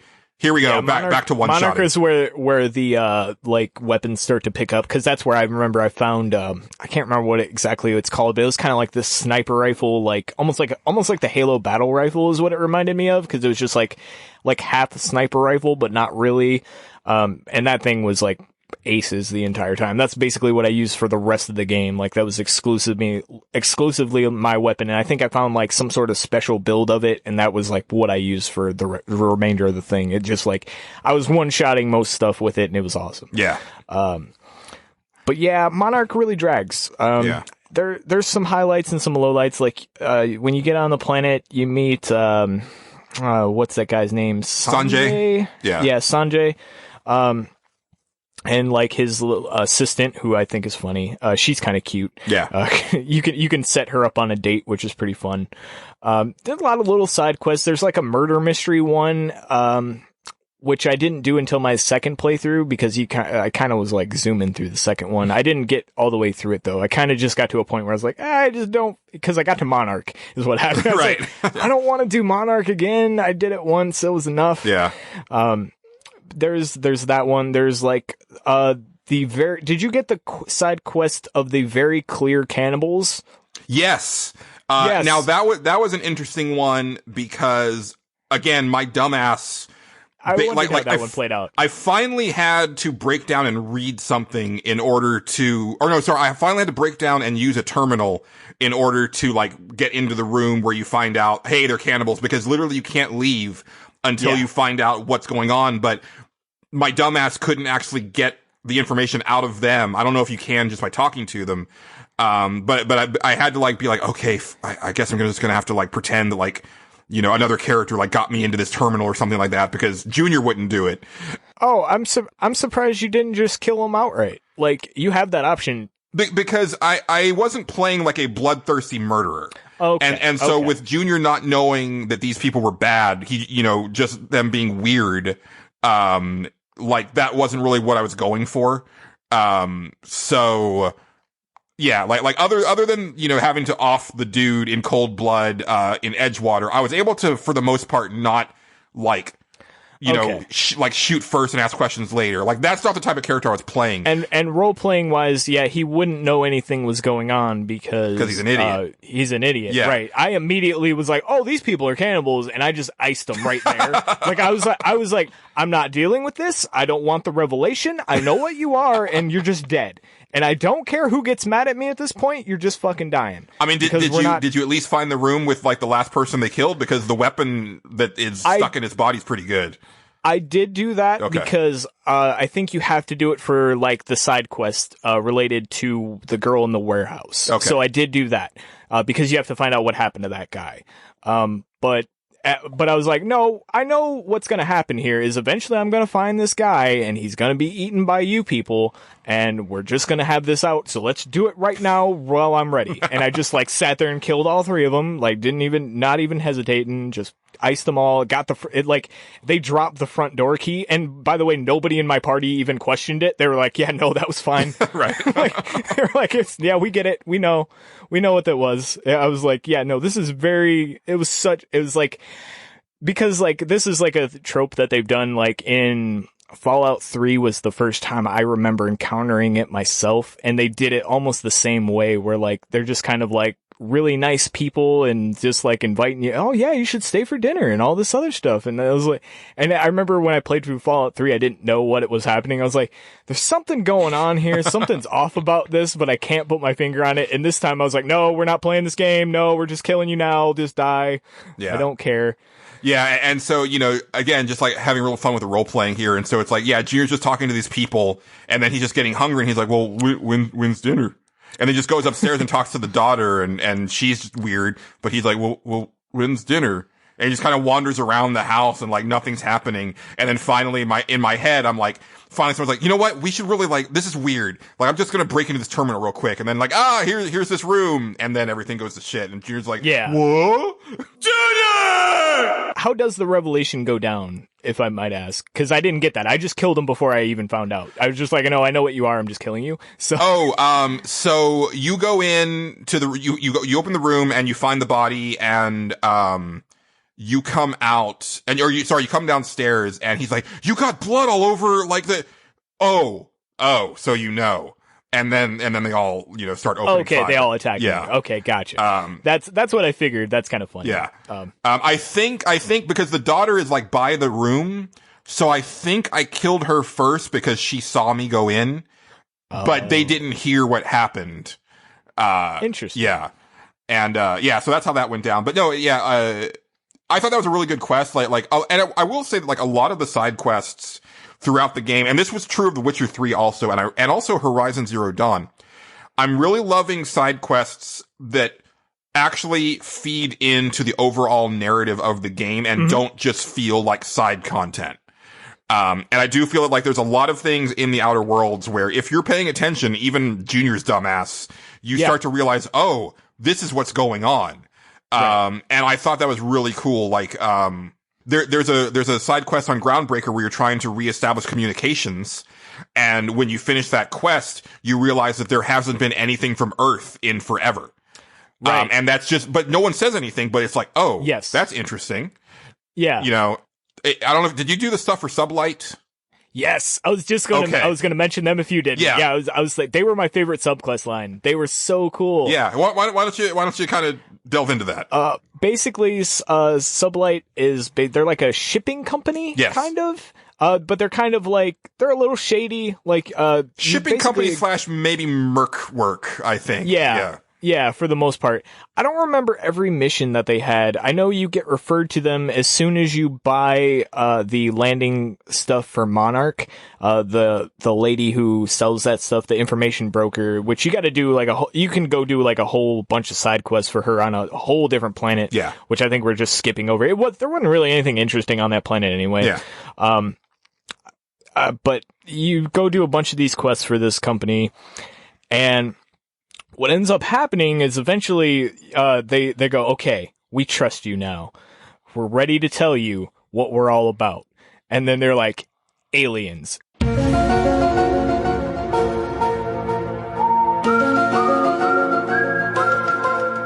I was like, yes. Yeah. You are fucking amazing. I was like, that is the best shit I've ever heard. Because, let me ask you this. So, did you get excited because you thought that it was going to be setting up, like, alien species a la Mass Effect, or did you think that she was just a crackpot? I thought she was an insane person, and I immediately had the meme of the guy with the crazy hair just doing the thing that says aliens. I was like, you are that guy. I get it. Okay. I understand now. Junior must have been rubbing off of me at this point because I totally thought, oh, awesome! Like this is the thing this game has been missing is aliens. Yeah. The side. I remember the side quest, and I really like this side quest. Where basically you find this stuff out is like she sends you to a ship that has been like kind of had some stuff go down, and you find out on the ship through like terminals and stuff that they're doing these like human experimentations, and they're trying to like make humans that can survive on the vegetation of the planets that they're on now, because we're not built to do that. So they're trying to make like superhumans that are like hybrid with all the stuff that lives on the planet, and they're doing all this weird stuff. I can't remember exactly how it worked, but they're like experimenting on each other, and slowly they're killing one another off, and like they have like these like real heartfelt goodbyes on their terminals and stuff to each other. They're like, we're so sorry you had to do this. This person drew the short straw. We didn't want to do it. All this other bad stuff. It gets really like sad and like depressing. And I doubt this happened for you because you went to Byzantine and the entire town hated you. So you probably missed this. I got to complete this one in an interesting way. Okay. Yeah. All right. So what happens is you get sent. She basically, this is after you do that quest. She's like, aliens. And you're like, okay, sure. All right, aliens, you got it. And I was just like, I'm just going to play it cool. We're just going to play it cool. We're going to leave, and we'll see what happens when we get to this other lady. Because they sent you to find this lady who was in this laboratory, who they think is working with the aliens, and they want you to kill her because obviously aliens are bad. So we can't have that. So go kill the lady that's working with the aliens. So you get there, and basically the lady's like, hey, I know what we're doing was pretty bad, but like I'm just trying to help. Like we're just trying to make the planet better. We can't keep living like we're living. Like everything is going really bad. My research is very important to like the survival of mankind. And yeah, we had to test on humans but we only tested on each other in our group. We knew what we were getting into. Right. We knew the consequences of what was going to happen. We're just trying to do this work for the people tomorrow. And I was like, okay, interesting. So how did that end for you, Julian? All right. So yes, the nice thing about this is that where she's at is actually another instance.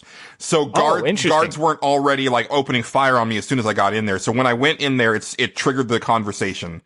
And so there was a lot of wonderful, dumb dialogue options here where I was just basically like, you're an alien.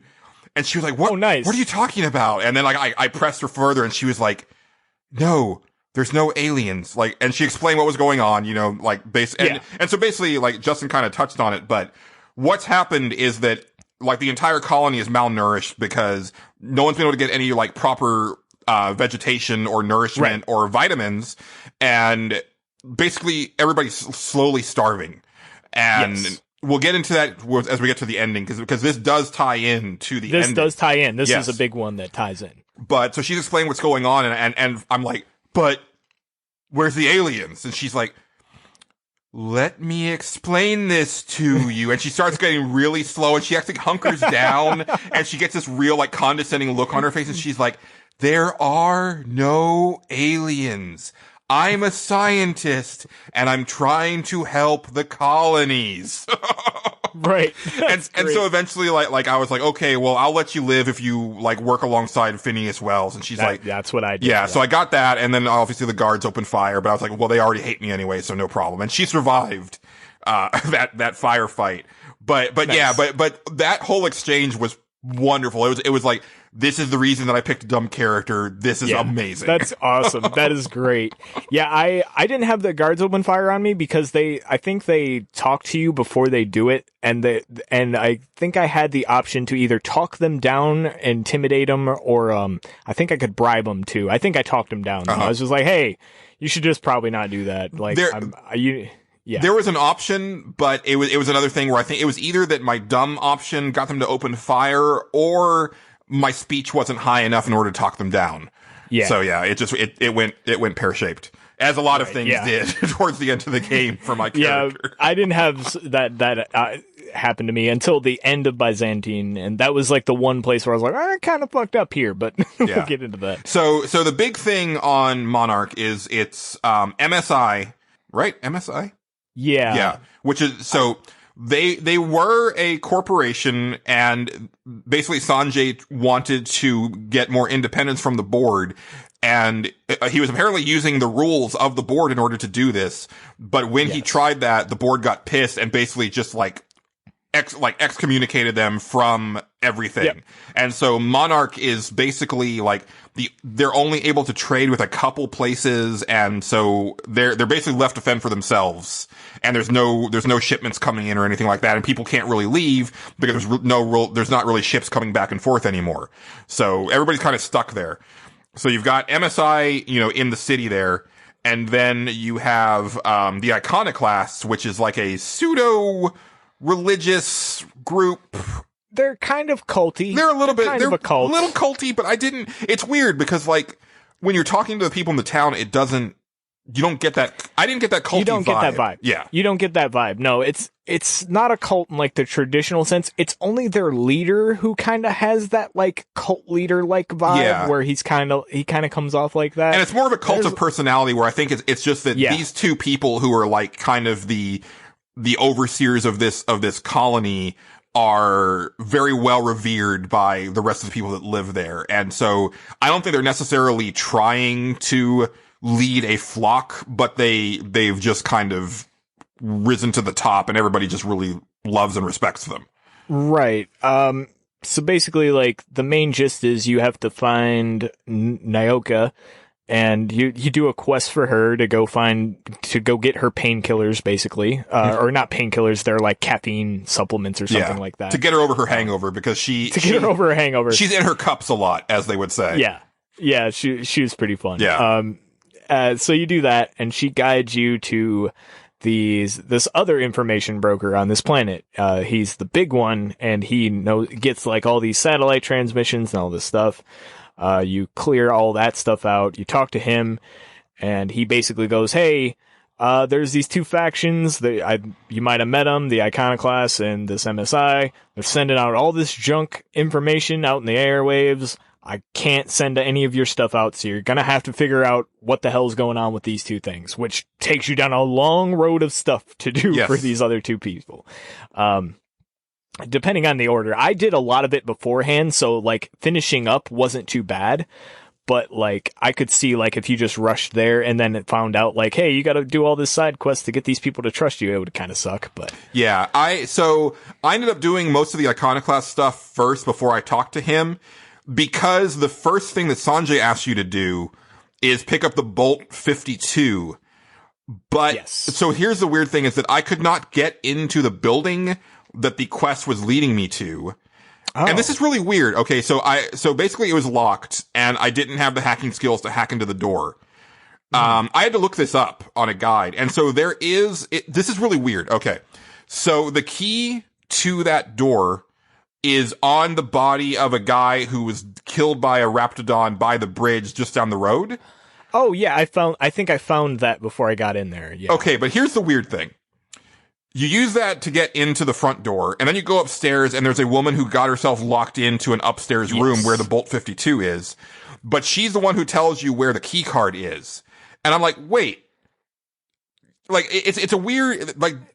You're right. That is kind of weird now that I think about it. I didn't think about it at the time. I was like, oh, I already got that. Right. It's like a chicken and the egg type thing. Off. Yeah.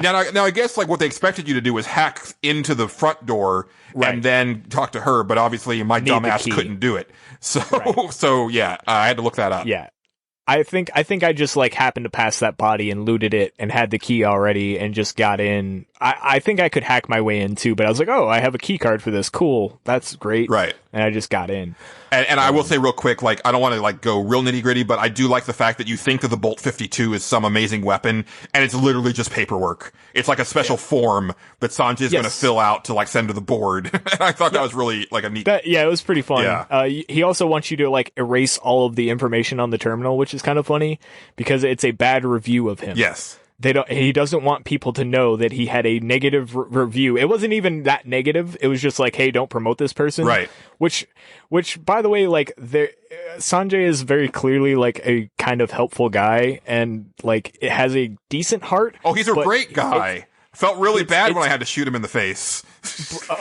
Interesting. I can't wait till we get to this part now. But anyway, like, the board doesn't want to promote him because of that reason, because he's too, I guess, kind and caring and knowing what he's doing. It's literally his humanity that they've got problems with. Yeah. They're like, he helps out too much. Do not promote this person. I was like, what? I was like, and immediately I went, man, that hits home a lot. Like, if you work too hard, you will never advance because you have to do your job because we can't put you anywhere else. If you're good at this one thing. I've been there, so I know exactly what they were talking about.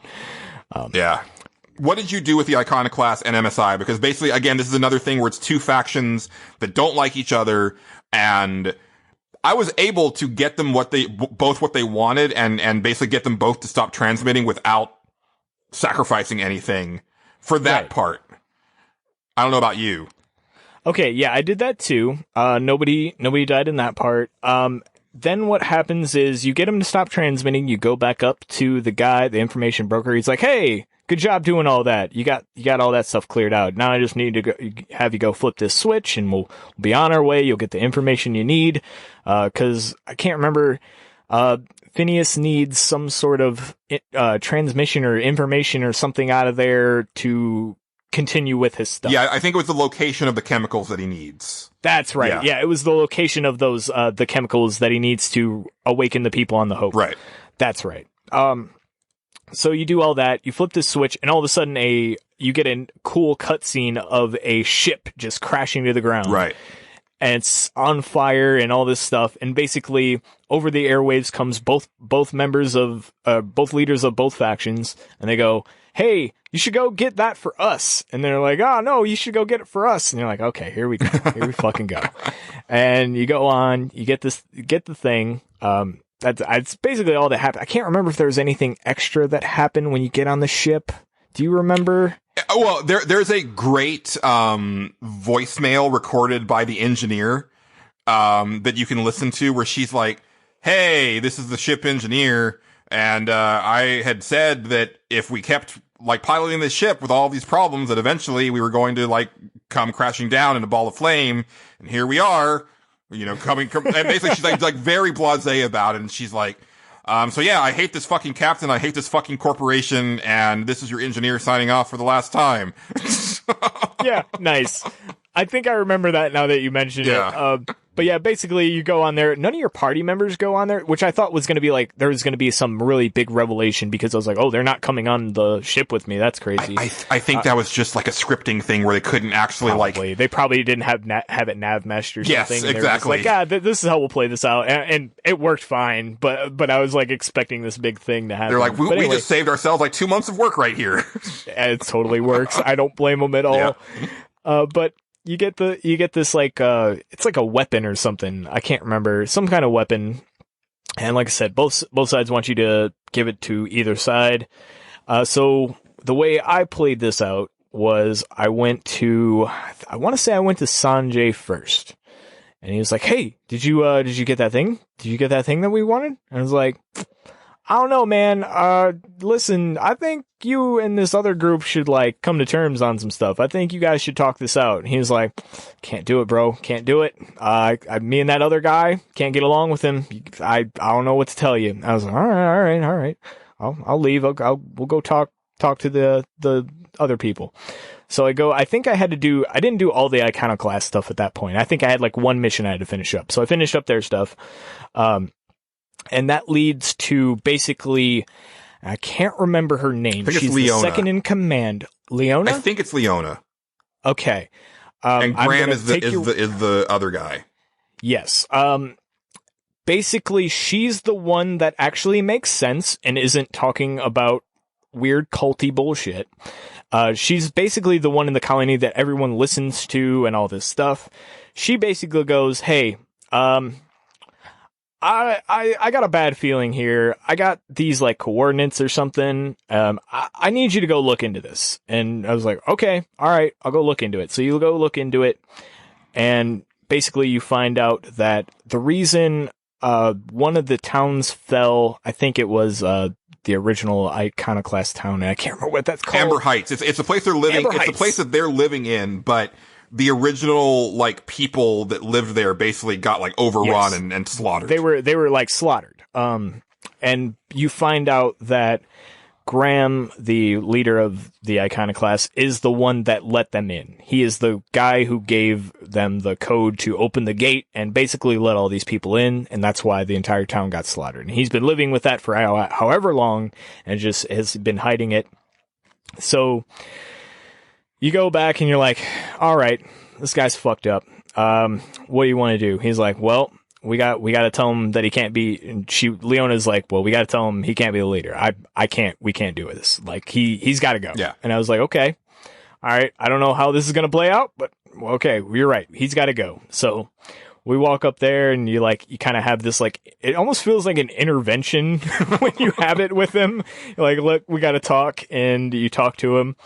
And I don't know if there was a speech check here. I don't think there was, because it didn't seem like anything I could do was going to convince this guy to back down. Basically, he was like, look, yeah, you're right. I fucked up. But I can't, I think he tries to justify it in some way. Am I right? Yeah. Does he try to? Yeah, he definitely, yeah. And Fiona just basically was like, no, this is, no, don't you see how wrong you all are? These people. Yeah. I remember that.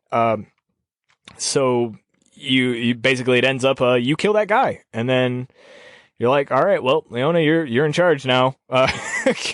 Great. So then I went back to Sanjay and talked to him. He was like, all right. I was like, hey, how about some dialogue with those guys? And he's like, can't do it, man. That guy's still there. Me and him, we just don't get along. We're not cut out to do it together. I hate his guts for reasons. You're like, okay, because those two have some history. They were like, when the company was still there, when they were board certified, those two guys were both, like kind of bros or whatever. Right. They were kind of like, I don't know how to explain it better than that. They were kind of like, buddies, I guess. Yeah. People looked up to him. And that's basically what happened. That's why the two sides split, because some people went with this guy and some people went with the other guy. But he was like, no, I can't do it. And I was like, well, that guy's dead now. He's not there anymore. There's this other girl in charge, though. Her name's Leona. I think before that, I was like, what if I get this other girl to be in charge? And he was like, I would be interested in that. Okay, I'll hear you out if that's what happens. And I was like, okay, all right. So that's what happened. I got Leona to be in charge through that event. I went back to Sanjay, talked to him. He was like, okay, I'm open to some dialogue. I gotta see I want to see her company review though. Give me that and then we'll talk. And I remember being like, are you fucking serious? Like, you need to see. He's like, I'm extremely serious. I need to know if she's going to be management material. I gotta know. I was like, all right, fine. So you have to go track down her review in some like abandoned terminal somewhere. You give it back to him. It's a good review because she's like, clearly the company's like, yeah, she's really good. She's leadership material. People listen to her. Right. And you're like, yeah, that makes sense.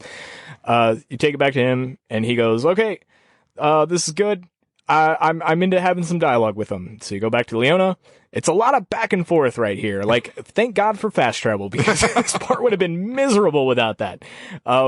You're like, okay, go back to Leona, tell her, hey, how would you like to negotiate with these people? And they're like, I guess we'll try. I don't think this is going to work out very well, but we'll try. Well, you know what? I'm willing to hear this. I'm willing to hear it out because we don't want to like go in and slaughter this entire town. It sounds like such a bad idea. Old dude was about that shit. We're kind of trying to get away from that. I was like, okay, cool. So basically there's an abandoned church outside of town and that's where they all meet. And you have this like little meeting and you basically play moderator and you get them to come to terms. Oh, it's like the lands meet in Dragon Age Origins. It's awesome. Yeah, it is. It's really cool. Like, and you have like this, and you're kind of like talking each party down. You're like, hey, you're telling one side not to kill the other, basically, and the other side, like, to stop being a fucking asshole. You're like, Sanjay, I need you to shut the fuck up. And please put your gun away. Don't kill him. He didn't mean what he said. I'm sorry. And you're basically doing that the entire time, it was real fun. Basically you talk each side down. They, I think the Iconoclasts move into, the town. I can't remember what that town's called. Fallbrook. The main Fallbrook. That's it. Thank you. I'm real bad with names, and especially it's been a little bit since I played it. If this would have been like night after I beat it, I'd be like on this stuff, but I can't remember. It's been like a good week or so. This is how fast stuff leaves my mind. I'm usually just on to the next game by that point. Anyway, you do all that, and yeah, you come to terms. Everybody's happy. They're all good. Nobody sheds blood. The board kind of doesn't like you for it, but it's whatever, Interesting. And that's how that goes down. Yeah, at least for me, that's how it went down. I'm curious what happened on your end. So I didn't think to go talk to Sanjay after I picked up the weapon or whatever, because I still had some unfinished business with the Iconoclast, so I went to them first. And a lot of the unfinished business was like, cause I'd already done the stuff for Leona where I found out the stuff. Okay. But she was like, I need to think about this. So like, come back to me later. And I was like, I should go talk to her before I, go talk to Sanjay. And so that started the whole confrontation with Graham. He died. She became the leader. But I talked to her and I was like, hey, you should talk to Sanjay, blah, blah, blah. And she's like, we're ready for war. Like, we've been getting ready for war. Like, I don't think they're going to like do anything. And I was like, okay. And so literally like we charge out of Amber Heights and it's just like this push. You go all the way from Amber Heights to the doors of Fallbrook, just killing MSI guards along the way. And you don't even get a chance to talk to Sanjay because he is just straight up there with a pistol like in front of Fallbrook and he just goes down in a hail of bullets. Damn. And I was like, oh, Sanjay, no. Like, I thought we could work this out, but no. Yeah, I think you're supposed to go do that first. You're supposed to go talk to, like, both parties and be like, hey, hold on a second. Yeah. And that was when I popped the rare achievement for being 100% negative opinion with 3 separate factions. Nice. Because I did not pull that off. We skipped it, but there was like a part with anti-Cleos and there's a lab that you have to go into and basically because I'm a moron, this scientist wanted me to go get his data, but I accidentally like it's great. It says push the button or push the other button. And so you push the button and it deleted his data. And so I tell him, hey, I found your stuff. And he's like, oh, where's the data? It's like, I deleted it. And he's like, what? Why? And the dumb option is, there were buttons. Junior! And he gets pissed. He opens fire. But when he opens fire, all the guards in the town open fire. And so basically I went from 0 to 100% negative with anti-Cleos like that. Wow. Okay. Yeah, I didn't have that happen. I went when I did that. I basically like gave that guy back his stuff, and it was all good. Everybody was happy with me. Yeah. And like I thought the fun part there was when you go to get that guy's data, you meet like basically there's like a big thing happening where these like raiders. They're not raiders. I can't remember what they call them. They're like outlaws or something like that. Marauders, maybe. They took over this guy's lab. There's like security guys in the front, and you're kind of going through and you're fighting some stuff, and you eventually get to this lady who's like locked in like this prison cell, and she'll talk to you, and she's like, hey, like you know, like, hey, why don't we just like, you know, split whatever's in here 50-50, like, you know, you let me out of here and it'll be all good. And I was like, listen, I don't know, but I'll think about it. Let me get back to you on this. And like, there was like a persuasion check, I think, and I passed it. And she was like, it was like, okay, well, I'll tell you what I'll do. I'll go talk to the guards. We'll sort this whole thing out. All right. I'll get you out of here somehow, and then we'll talk about it. And so you go back to the guards, and they're like, hey, dumbass, we have cameras. We've seen everything you said. And I was like, oh. Yeah, that's how that went down for me. Whoops. And I thought that was hilarious. But then I convinced them to leave. I was like, listen, guys, it's going to go bad for you if you stay here. Do you really want to like lose your life over some like dumb thing for some company that doesn't give a shit about you? And they're like, you know, you make a good point. We'll just leave. It's cool. You're right. It's not worth it. We'll leave. So that was how that went down for me. But yeah, that's really funny that you got that company to hate you as well. Man, you really made some enemies on a complete accident, which is hysterical to me. It was a complete accident. And it was purely because my character was such a moron. Because like the reason that the board was 100% when I landed on Byzantine is because there was one quest for Sublight. Was it Sublight? No, I think it was that one town where it's like basically like the Vegas town on Monarch, and she wants you to get the head of this like Borst plant out of the picture. Yeah. And I think you're supposed to stealth through there, but Junior not about the stealth life. He just hit things with hammers. And so he just hit everybody in there with hammers till they fall down. And that's what 100% of me with the board. Cause every time that I killed somebody, it was like, and that goes up fast if you kill innocent people. Oh yeah. Yeah. They're not into it. Yeah. No, I stealthed my way through that. So I didn't have that issue. Stealth in this game is really cool, by the way. I love how they did stealth. At least when you're in a restricted area. So if you didn't do this, what ends up happening is you go into a restricted area, and Dr. Phineas gives you this thing that like makes you, as long as you have a key card or like an identification card, it will turn you into that person, so you look like you're supposed to be there. But that only lasts for so long. Now, every time that runs out, so basically you can just walk around, but as you're walking, this little bar is slowly draining. And eventually it'll drain off and you'll become yourself again. Your facade goes away. And if you're seen by somebody, they'll run up to you and go, what the fuck are you doing here? And you have the option to then persuade them, intimidate them, or lie to them. And then if you pass one of those checks, it immediately refills the bar and you go back up. So like you basically have infinite bars as long as you can pass that check. Right. But now the check slowly gets harder. So the more you get caught, the harder it gets. I thought that was a really cool way to handle that. Like, I thought that was really entertaining. And yeah, like at the end of the game, I almost didn't fire a single shot at anyone because I basically did that the entire time. It was so cool. We had a very different end of the game. We definitely did.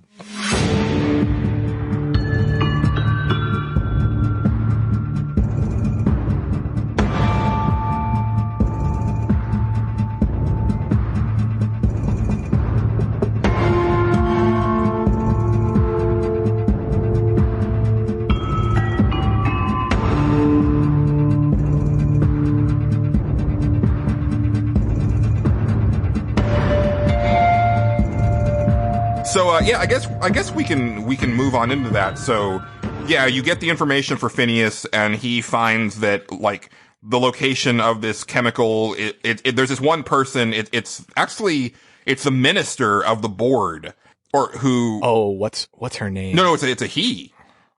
Oh, Oh, yes, you go to Byzantine? Yeah. You talking about? Okay, yeah, you go to Byzantine. There's also a really good quest here. I want to talk about one side quest that I really liked here real quick, Sure. because I know you didn't get any of these. Right, yeah. I didn't pick up any quests on Byzantine because, Byzantine because everybody died. There was the one movie one. We talked about that. Yeah. But the other quest I really like is there's this rich lady who's just outside yelling at you. She's yelling to a guard about how, look at this trash that we've let into our city. What are they doing here? This is the problem with this city, that you just let people like this in there. And so you go up and talk to her. She's like, oh God, here we go. Like she's just like one of those. Right. If you've seen him in a video game, you know the type. Yeah. So you start talking to her and she's like, it's awful the way we're letting these retiree people come here, and just because they won some sort of lottery, and they just get put and they get to go to this wonderful retirement place, and that's horrible. They don't deserve it. I'm rich. I am an heir. And she goes into like how she's like an heiress to somebody. She never worked a day in her life. She just was related to somebody rich. My grandfather, he worked so hard to get me where I am. And I was like, okay, yeah. And so you're like, okay, well, she's like, you know what? I will hire you. I want you to go look into this lottery. I want you to go find out how these people are living in this retirement home, because I want to know if I should go live there. Because if it's better than what I have, then damn it, I want that, because I'm better than they are. And I was like, all right, I'll go look into it for you. So you go, it's like almost like right off of where you land your ship at. And you go there, you kind of like, she gives you like a thing that like she like had some sort of connection that'll get you in. So you get in, and at first it's like real nice. It's like, oh yeah, look at all this stuff. And there's like a nice recording playing on the overhead speakers. It's like, oh man, welcome to retirement. You did so well. We're so happy you won the lottery. You're one of the lucky few. Oh, excuse me. And you're like, all right, something ain't right here. You're just immediate like, something isn't right here. And you go down the elevator, and all of a sudden it's just a pile of dead bodies. And you're like, yep.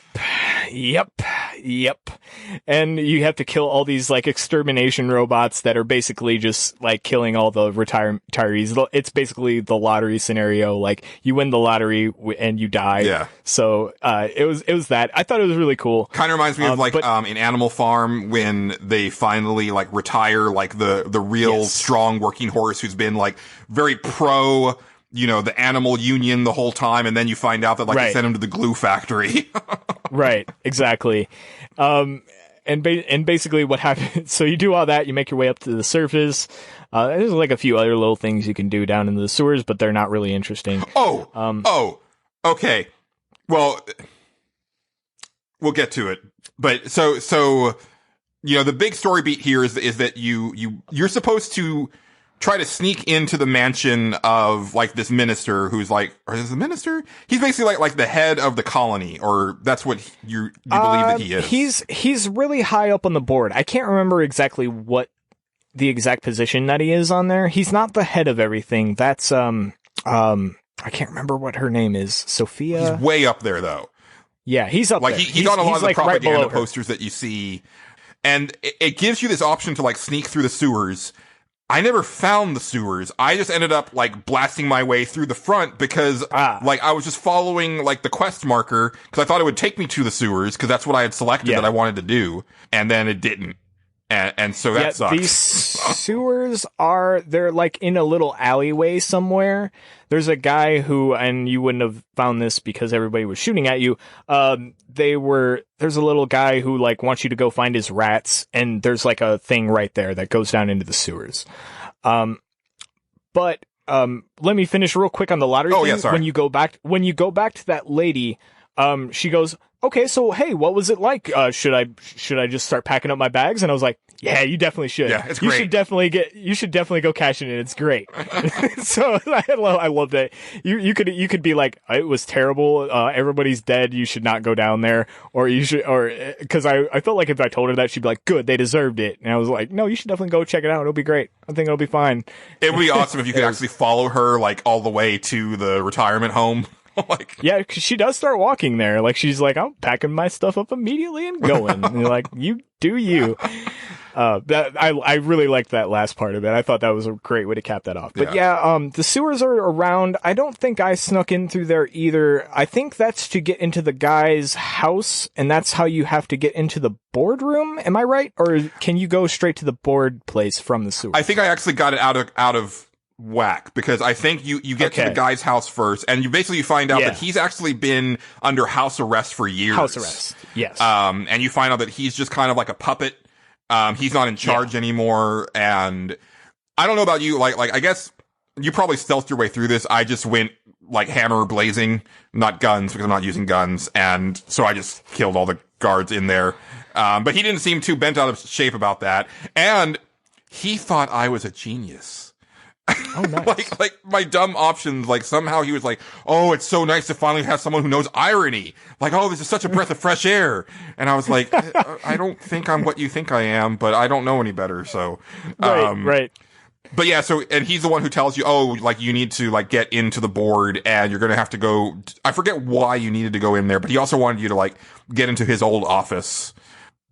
And we're going to go a little quickly through this part, but like, so you break into this office building and you find the guy who screwed the other guy over, and you see, the big reveal, which if you've been doing a lot of the side content, you already know by this point, but there is a PSA that, the other head of things is recording, and it's a commercial, and it's basically letting the people in the colony know, hey, we're malnourished, we're slowly starving, but here's a solution. And what we're going to do is we're going to freeze a bunch of you, and we're going to have everybody else work on the solution. And then we're going to like rotate people out so you can all work on this as a people. And then, in like 20 years or so, we'll have it fixed and we'll all be back together. Which is bullshit. This is what I think is the deeper thing that they're trying to get at with this game. My feeling is that this is all an allegory for climate change, because it's basically like, hey, here's this known problem that we're keeping under wraps, and also our solution is not really a solution, but we're going to keep doing what we've been doing because money. And that's really what I felt what they're trying to get with this game, but they're using, the, capitalism bad thing as like this very surface commentary, but it's a much deeper commentary underneath it that you have to like kind of read between the lines for. Now, I could be completely off base with that, but that's definitely what I got from it. Interesting. That's an interesting way to view that. I didn't quite get that from it, but like you could be right now that you mention it. So basically what I took from it was that's a load of shit, because the guy the entire time is like kind of laughing about it. Like, there's just points where he just like, I can't even do it. And he just starts laughing. Yeah. And he's like, we got to cut this all out. And like, you basically see all these like basically a blooper reel of this commercial. And, or basically propaganda is what it is. You're seeing the blooper reel version of it.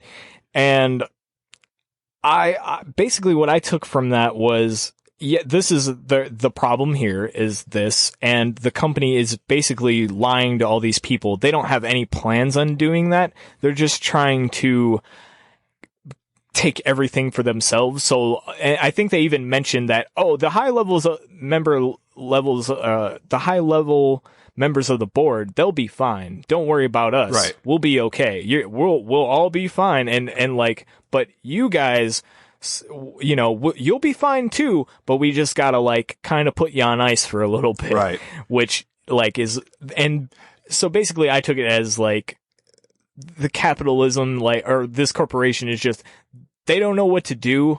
They don't have a solution, and they don't care to find one. They're just out for themselves and to get all the money that they possibly can. Which, now that I think about it, I think it's actually, I mean, my thing I think still can work as far as, for sure. But now that I think about it, like, there is some dialogue where Phineas basically says, hey, they're going to like jettison all the people from the Hope and use that to freeze all of the plebeians. Yeah. And so basically like, their solution is like, hey, we're gonna like kill the best and brightest, of civilization, to make room to freeze the other people so the rich can still live. So yeah. Yes. It's real messed up. Yeah. It's real dark. Now after that part, you go back down Now, here's where I fucked up. Here's where I fucked up. So, then after that, I think Phineas contacts you, or somehow you get in contact with him. And or either that or you go visit him. I can't remember exactly how this works out. Yeah, I think that's it. I'm sitting here going over it in my head. I'm like, I think you either go to visit Phineas or he contacts you on the ship. It's one of those two things. And then he's like, hey, I need this chemical. It's here. I know where it's at. Go get it. It's on Byzantine. It's like right next to where you were. I fucked up here real bad. For whatever reason, I didn't fully have a grasp on the stealth, or I did something wrong at some point. And I walked through one of the doors and I was like, what it was is I didn't have the key card, that made me look like I was supposed to be there yet. Right. And I couldn't pass the speech check or something. I couldn't get past this one guard. I could not get this guy to move or budge for me because I knew that's where I needed to get to. But so I was like, okay, well, I'm going to have to like just hope my stealth skill is good enough to sneak around the back of these guys. So what I ended up doing is I tried that.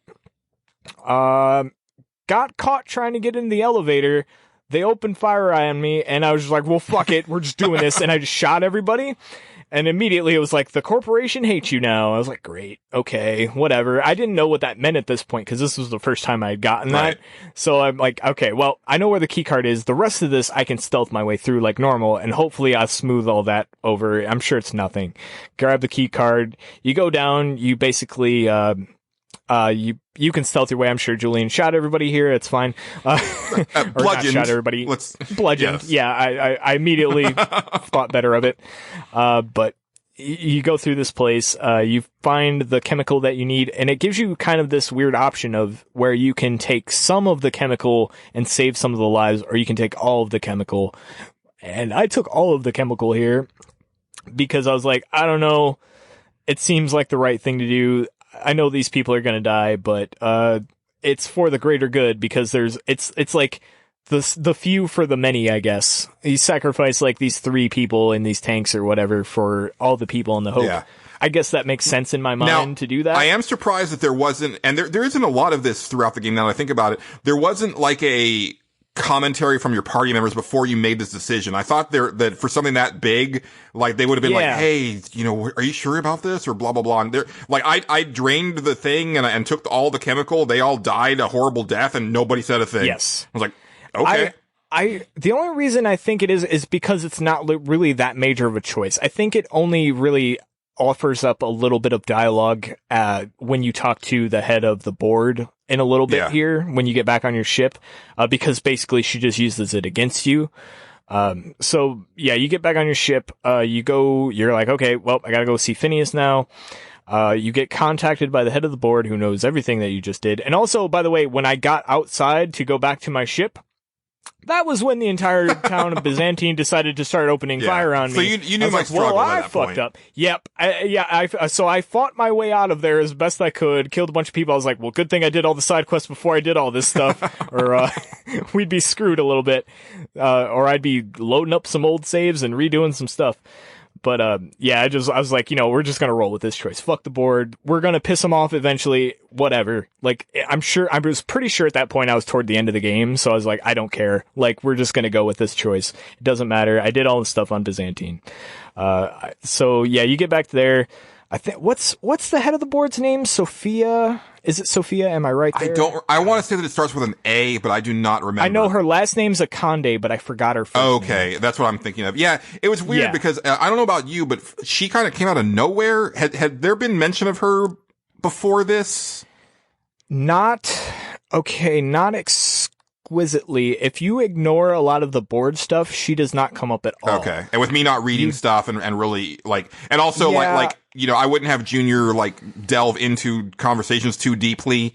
Right. 'Cause I was like, well, he wouldn't even think to ask that question. So we're not going to continue. Yeah. So that's probably why. I think Sanjay brings her up. I could be wrong. But I think a few people bring her up here and there, but it's usually brief mentions, but nothing too big. And you do have the option on the Groundbreaker at the very start of the game to just take her side. You can go straight to the guy who docks your ship on the Groundbreaker that you have to go talk to and get that all sorted out. You can go turn in Phineas from there. Oh, By the way, this was an amazing Yes. piece of dialogue, and Parvati was amazing here. So because that guy asks you if you know Phineas Wells, and so my dumbass was able to say, I know Phineas Wells. He's my friend. And then Parvati's like, Captain, think you had a little confusion there again. Think you misspoke there. and then you can double down. It's like, no, he has a secret lab. I've been to it and everything. But the guard is just like, yeah, I think if you have any information, you should go talk to this guy. But he doesn't seem like convinced. But I was like, that is amazing. Like, I literally admitted that I know this, wanted criminal, but I did it in such a stupid way that they don't even believe me. Yeah, so I only engaged with the turn Phineas in option on my kind of second playthrough because I wanted to see how it goes. What ends up happening is you can, like I said, you can basically you can turn Phineas in right there. That'll skip a lot of the game, I would imagine. It does, but it actually goes in for the most part the same order. So you get to the groundbreaker, you go straight to that guy. You can give Phineas up. You have to do a little bit of shenanigans here and there, and I think you have to buy the guy's passport back or something like that. It's a real dumb side quest. You do that, you can skip straight to Byzantine, go straight to the board office, talk to Akande right there in the office, and she starts giving you missions. But you actually go to a lot of the same places. She sends you to those places instead of Phineas. Interesting. Monarch, she sends you to Monarch because she's like, we're getting all these radio signals from Monarch. You should go there and check that stuff out. I was like, okay. But you skip over a huge chunk of the game and just go straight to there, but it still sends you back to those other plans. So it's interesting. Yeah. I was kind of curious to see how else it played out because I know there's definitely some shit that goes down. But I didn't quite get there. And also, if you do that, fun fact, Felix hates your guts. He instantly hates you. And it was funny because I hate Felix too. I'm not going to lie. So I was just challenged. I was like, do something about it, motherfucker. Cause I was playing a badass at that point. I was like, what you going to do? You got a problem with it? Say something. He was like, no, ma'am, I don't have a problem with it. It's whatever. And I was like, all right. And fuck off. So do characters not leave based on moral choices in here? Because I got the impression that Parvati was totally going to leave my ass if I didn't pass that speech check. I believe they might, but here's another fun fact. When you killed that guy, I tried doing that just to mess around. Because in my second playthrough, I was like, this is my mess around game. I'm just going to see what kind of trouble I can get into and how different ways I can do this. So I was like, I want to skip this first planet. I don't really want to engage with it. I want to see how fast I can get through it. So I was like, what happens if right when I walk into that room and the first boss guy that sends me to go to the geothermal plant, what if I just shoot him right in the head? What happens? And Parvati's just not even in my party yet. And I just walked in and was like, pop, pop, pop, just popped everybody in the room except Parvati. And she just stops everything, looks at you, she's like, why did you do that?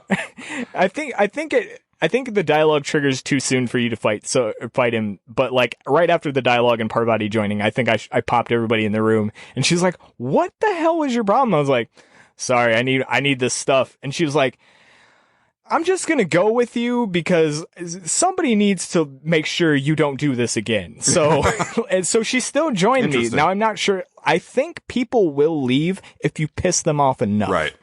Cause one thing is that you can ask people to leave your party at any time. And then also, if you play on the supernova difficulty, there's permadeath. There's permadeath. Yeah. And that's the only, cause when I started my new game, cause when I beat this game, it was 12:30 at night. I immediately rolled a new character and started playing until 1. Nice. But I was going to play it on supernova. But the only reason that I didn't is because I was my party members were dying left and right, even on normal. Oh, yeah. So I don't want that. I wanted every other aspect of it because that sounded really interesting to me. But I just put it on regular hard. I wish that you could do I don't blame you.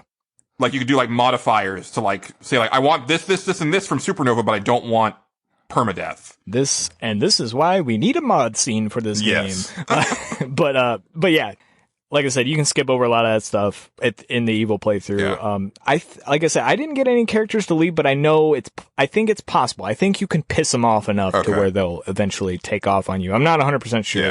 Yeah. We do need to get towards the end of this game though, so we're pretty much there. So let's Phineas gets captured by the board and gets put into a maximum lockdown prison that nobody has ever escaped from. Akande asks you to send a tracking signal from his thing, and if you tell Phineas about it, he's like, "Oh, you should do it." And so basically you can send one. He's like, "But send a corrupted one, and that'll give me enough time to set up everything." And even if you do that, he still gets captured and he gets sent to this big prison place. Yeah. So there's like not a lot here. It's basically just like a big area that you can choose to take on as you will. Like, you know, I'm sure there's a lot of stealth options. It was weird because there was a woman just like working on basically the gas emission system to like pacify the inmates, basically kill them. Oh, we skipped over a part. Did we? We skipped over when you go onto the Hope itself. Oh, yes.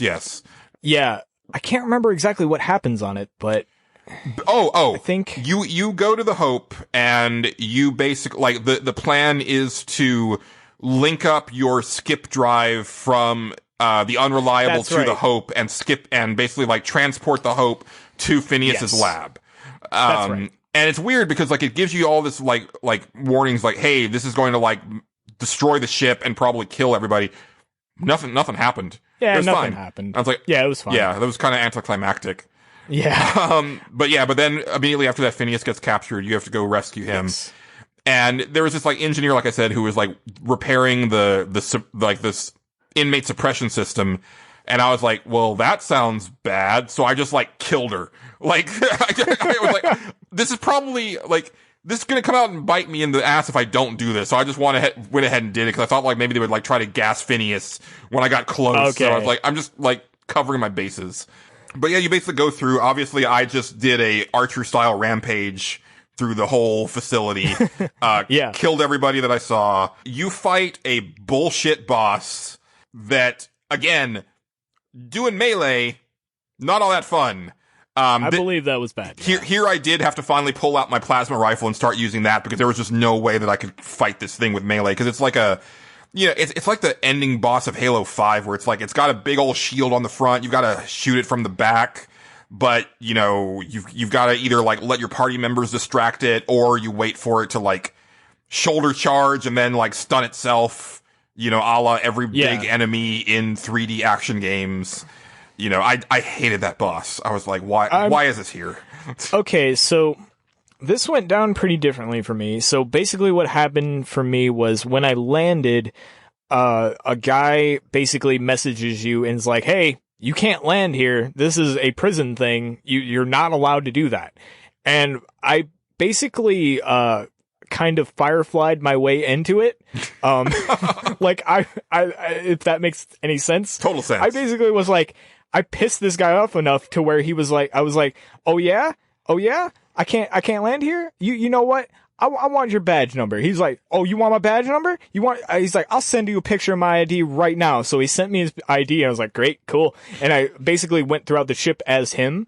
So nice. I basically could sneak my way through everything and nobody did anything. But while I'm doing that, what was hilarious is all the factions that you've helped along the way, if they're at max level with you, start coming on and shooting up the bad guys for you. I don't know if you had, okay. Junlei's people came and the Iconoclast came. Okay, yeah. So I had Junlei come and help me. I had, on the first floor, I had, and by the way, nobody knows I'm this person, so I'm just like, well, I guess this is happening, and we'll hope nobody notices. Like, the next floor, I had the Iconoclast, I had, what was the other one? Oh, and Sanjay, I think, is on the next floor. If he's still alive. At one point, you get to the room with the guy who does the commercial that we were talking about. Right.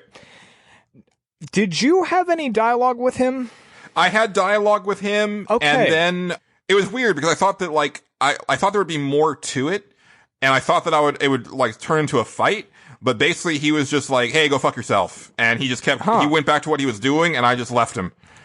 Okay. Interesting. I'm really curious how this would have played out for me. I didn't get to see it. Now, what ended up happening is right before that room, I encountered a really, really bad bug. I remember talking about this on Twitter, that just in case anybody else got it. And what ended up happening was, and I guess it was a known issue that I probably is patched out by the time, definitely by now, I'm sure. Yeah. But I got to it and it was like, hey, are you, I kept having it freeze up. As soon as I'd go into the room, you could tell the dialogue was about to start. Like he would turn around to say something and the game would just die. Oh. Like it'd crash right to the start screen. Not even the game start screen, but the Xbox screen. I was like, okay, well, let's try it again. And I loaded, I had to do a bunch of stuff because I didn't save. And I was like, I'm going to save right before I go in this door just in case that happens again. Went in the door, happened again. I was like, okay, let me look this up and let's see if this is a known bug. Looked it up. There was a whole article about it. It was like, hey, if you get to this part and what's happening is depending on how you played the game, there's supposed to be some dialogue that happens here. It doesn't work. The way you're going to have to do it is you're just going to have to kill this guy before you enter the room. So I didn't get to see any of the dialogue. So I'm kind of glad that it wasn't anything exciting. Yeah. That makes me feel a little bit better.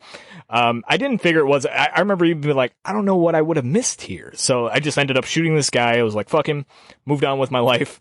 Shot all the robots. Made my way throughout the rest of the thing. You get to the end.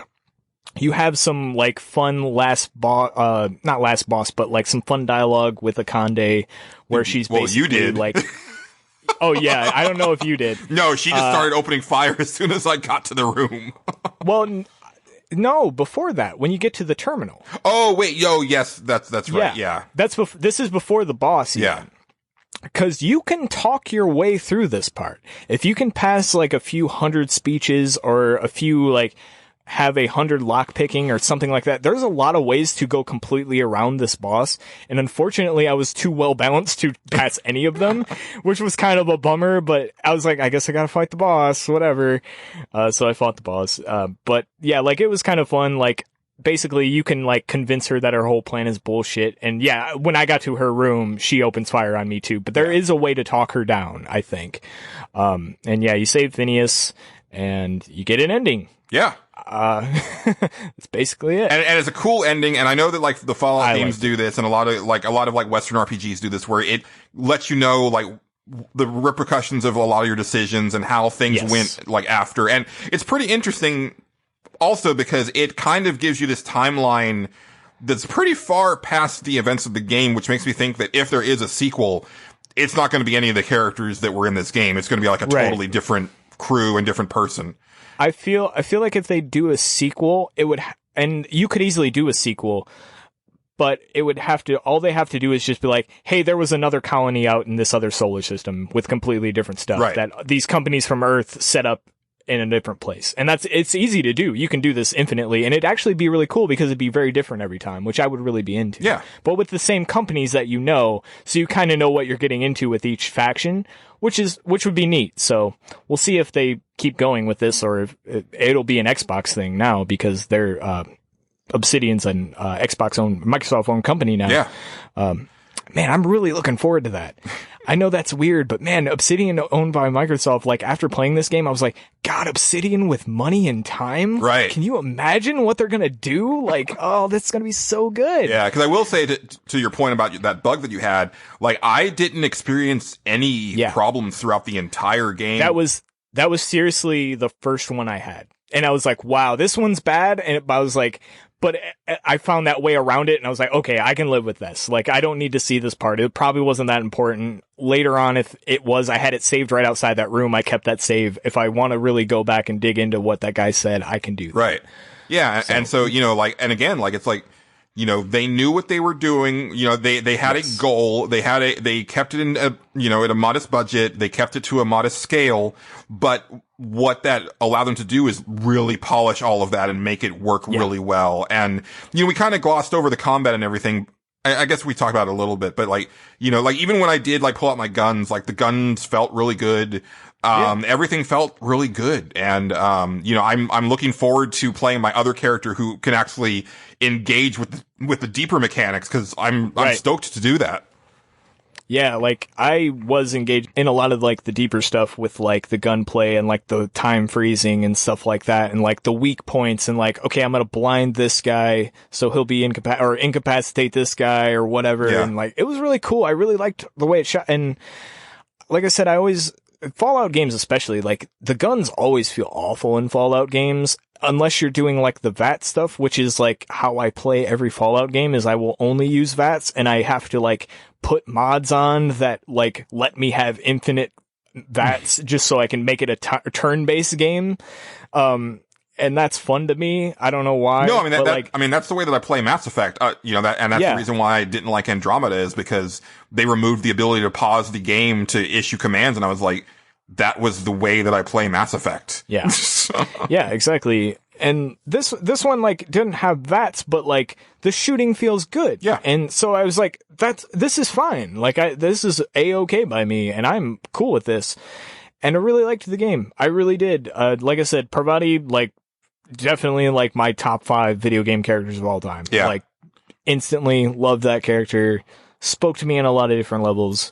I think the weaker points for me is that outside of Parvati and Nyoka, like, I really didn't care for the characters all that much. Yeah. And then I would like deeper role-playing mechanics as far as, like, stats and gear. Cause, like, you do have armor, but it's like, it's just like, it's basically just like outfits, and they do have like armor values, but I would have liked to see like individual pieces of gear so you could actually like build towards certain types of play. Right. Cause, so like my idea with Junior was that he was going to be just like this like unstoppable killing machine. Cause I wanted to make him be like health regen, high defense, like all this stuff. But really, other than like pumping up defense, there's not a lot that you can do to really like make this like tank, basically. Yeah, there's no like cool like enchantment armor or anything like that, like you would have in another type of game, to really give your character that, oh yeah, this is exactly what I want this character to be like. Yeah, you don't really have that much stuff. There's no like individual armor pieces or anything. Nothing really boosts the stats.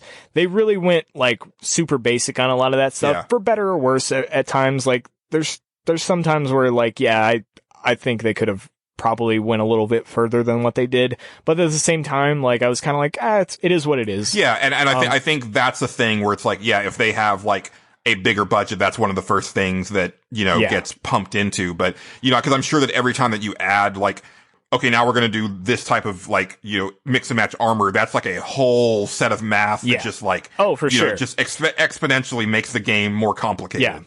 And also, I did like the modding system, like to add mods to your weapons and stuff like that. Some of them were really interesting, like, but they were like some of the more rare ones. Like I know at some point, like I had some sort of like silencer option that I put on my gun, which was pretty cool.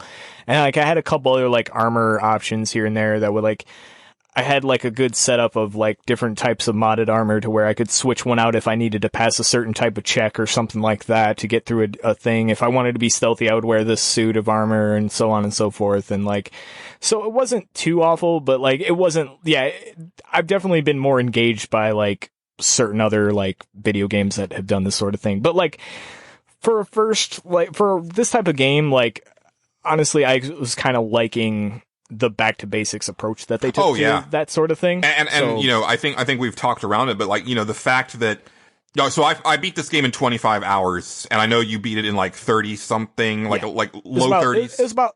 It was low 30s, somewhere around in there. And and the reason I went through it so much faster is because I was skipping so much like text, and like I wasn't hacking things, and I wasn't, there's a lot of stuff that I missed because my character just couldn't get into things.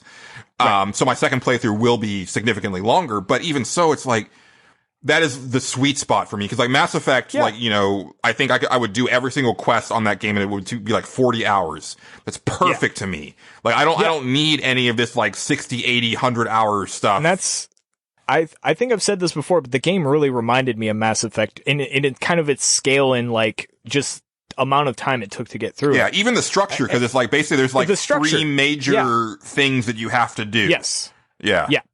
Even the structure, especially like even like after you get off the first planet and go to the Groundbreaker, I was like, oh, this is just like the Citadel. Yeah.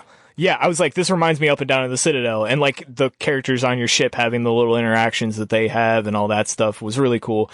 Like you said, you didn't like a lot of the characters, and like I'm kind of with you. Not every character hit for me. I liked some of them. Like Felix, I didn't like Felix. I thought Felix was not a very good character. I'm sorry, Jeff, if you're listening. I did not like that character. Vicar Max, I liked okay. I thought he was fine, but he wasn't like my favorite at all. Like his side quest was really funny. Like I thought his side quest was hilarious. Did you punch the hallucinations?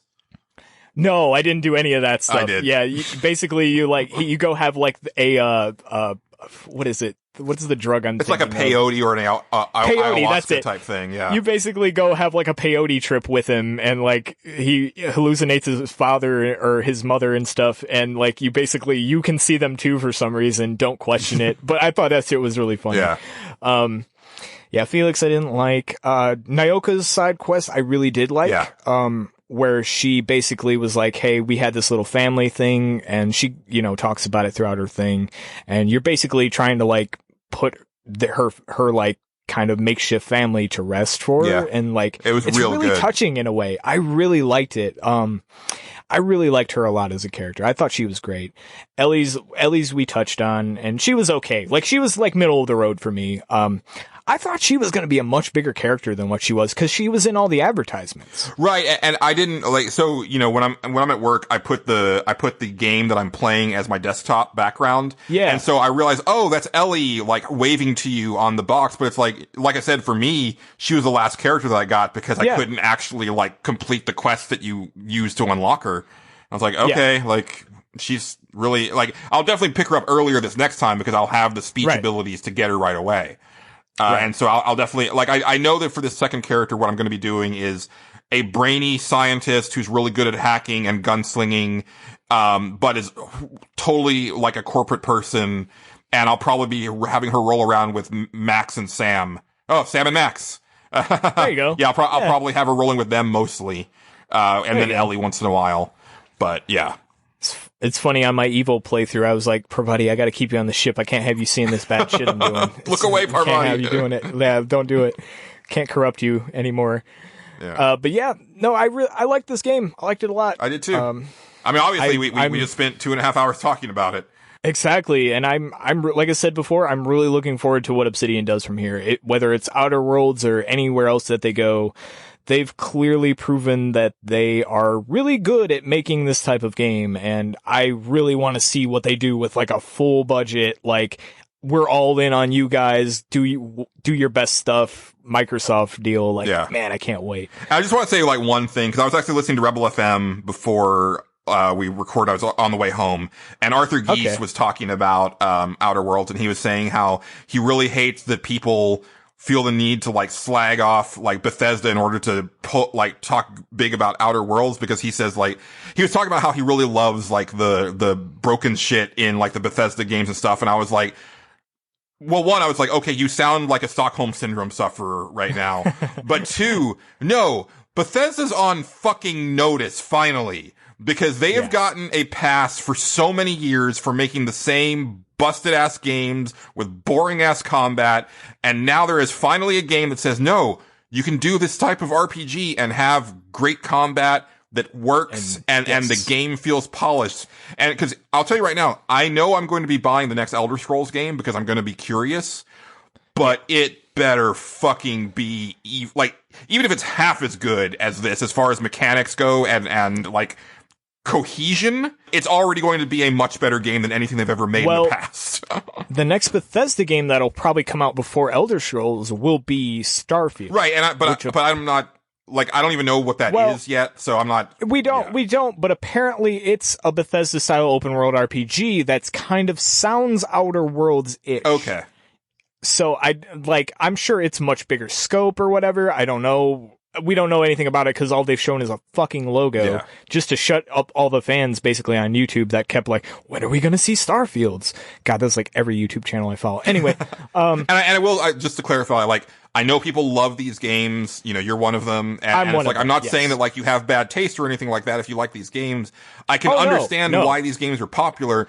It's just, I've never understood why Bethesda is never held to account for the fact that they've been, like, they're aware of the problems of their games. And it's only been until like, I think Fallout 4 was when it finally started to turn a little bit, where people were like... just going to say, it was a slow turn. Yeah. It was a slow turn. At least speaking for myself, and I'm sure good amount of other people. I know, like, I remember Angelo talking a lot about Morrowind, and I'm in the same boat as him, where Morrowind was the first one that I played and was like, wow, this is really cool. I can really, like, there were so many different places to explore. It was really, really open as to how you wanted to do things. Like, the world building was really cool. Like, there was a lot of really awesome lore in it. Like, that was my first introduction to the Elder Scrolls stuff, and I thought that was really super awesome. And then the next one was Fallout 3, and I was like, man, this game is okay. So the people that made Morrowind and Oblivion, which Oblivion was kind of like a step down from Morrowind, I remember. And like, I even felt like that at the time. I was like, man, this game looks really good, but there's something like missing about it. Like, it's starting to like get simplified in a way I don't like, because Morrowind had a lot of like really deep customization options. But like, and then Fallout 3, and I was like, man, this is really cool that the people that made these open world RPGs are now taking this franchise that I actually know about, because I had a friend that was really into the original Fallout games, and would just tell me stories about them all the time. And I found that world fascinating. I was like, man, this is going to be a really cool way to like go and experience a world like that. And it was, I really liked Fallout 3. I never got to play New Vegas because I heard it was so buggy, and I didn't have the internet, so I couldn't get any of the patches that were coming out to fix it. So I was like, I guess I'll just skip this one for a while. And now like I have the internet, and obviously, and all this other stuff. So like now I'm like, I really should go back and play that. But slowly over time, like Skyrim came out, and Skyrim, you know, for as well lauded as it is, and for as many hours as I put into that game, Skyrim's got some problems, and they like simplified. If you go back and play Morrowind, like the level of customization you have on your character, like you could make broken ass spells, like you could create your own spells in that game. And I think you could do it in Oblivion too. You could do stuff like that, and none of that's in Skyrim. Yeah. You get the basic ass bullshit. Like, they've dubbed it down so much that it's kind of boring. And it's just like, they were like, well, these are like, they even like have one less entire school of magic is just gone. Like, they just got rid of it. Like, fuck you. Like, I was like, well, this is kind of lame. Why? But it's slowly over time, people, and then like Fallout 4 happened. And Fallout 4 it's a game I like. It's definitely not my favorite game that they've ever made, though. Yeah. Like, it has some problems. Like, I still want to try and dive into that one, because like I've said multiple times, like, I think the idea of having a character that talks will make it more interesting. But then again, your character is silent in the Outer Worlds, but I was really able to role play very heavily because of that. So, yeah. I mean, that's the Bethesda thing. I don't think you'll like Fallout 4. I mean, I could be wrong. Like, the shooting just always feels bad to me. Like, I liked it okay because I could mod it, and there are some really fun quests in Fallout 4. Like, don't get me wrong, there's some really cool companions. Well, I guess there's the robot guy. He's pretty cool. And I like Piper okay. I thought Piper was fun. I don't think everybody likes Piper, though. I don't know. But then there's like some real like fucking losers in there too that I just couldn't give a shit less about. There's like the Brotherhood of Steel is like the worst in that game. And I guess that's kind of the storyline throughout the series. I'm going way too deep into Fallout lore. Anyway, Fallout 4 was kind of like, it was kind of like a meh, alright. And then 76 happened, and 76 is just like, hey, you took everything we liked about Fallout and did the opposite of what we wanted. Right. This isn't good. And then Obsidian was like, oh, you guys missed Fallout? Well, here's this. It was like, awesome. Yeah. So yeah, that's just a long way of saying, like, we now have seen there's a better way. So, like, I'm expecting big things from the next Bethesda games. And, you know, if it ends up being like, hey, it's a Bethesda game and it's an open world RPG, but it's kind of broken and the combat sucks, like, that's not okay anymore. I was just gonna say, I love your optimism. I don't trust Bethesda at all. I feel like they're gonna fuck this up so bad. Now they're gonna be under the gun a little bit, because we clearly now know that, hey, Obsidian can make these RPGs and they make them really good. Like, people like these and they're well made. I mean, mixed results aside, and that's, I think people holding, like I said, we said this at the beginning, I think it's just people holding up to a really unfair standard. Yeah. But we've seen Obsidian can do this. Now the ball's in their court. And I know they don't want to be compared to the Fallout games and the Bethesda games, but I'm sorry. Yeah. People are gonna do it. Yeah. And now Bethesda has to kind of deliver. They're under the gun here. So we'll see what happens. We will.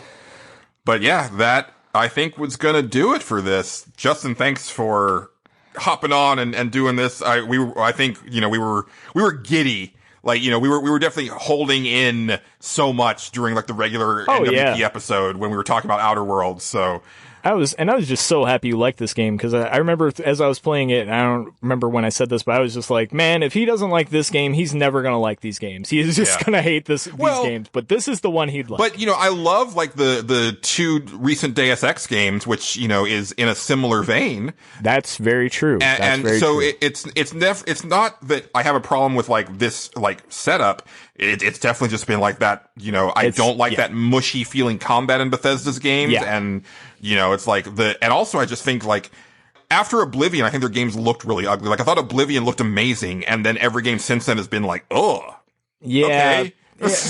yeah. I could see that. Yeah, Oblivion was at the time it was really good looking. I think if you go back, you kind of Oblivion is what sold me on the Xbox 360. Like me too. Yeah. That was a must-own system for me because of Oblivion. But this was a lot of fun. Listeners, let us know what you think about this. Cause like I said, there's a possibility that we might end up doing one for Death Stranding if we can both make it to the end. It's a 60-hour game and it's really weird. I think I can make it. Okay. Because I'm propelled by my love of how dumb everything in that game is. Yeah. I haven't played it yet. That's my initial thoughts. Yeah. Justin's played a few hours of it. I haven't touched it yet. I'm going to play it after we get off here, but. All right. But yeah. So, let us know what you thought about this. If you're playing it, I definitely want to know about like stuff that you did that, as far as like how you solved things. If you haven't played it yet, but this like made you change your mind, definitely let us know, because I really like, this is probably my game of the year. I really got to think about it, but it's pretty close. It's, right now it's neck and neck with Bloodstained unless something else happens. Obviously there's stuff that I haven't played yet that I want to get around to, but yeah, it's 100% in my top 5 this year. So, but that's going to do it. We won't do the normal outro. It's a special episode. You know where to find us. We've gone on long enough, but, thanks for listening and keep it pantsless, internet. Goodbye.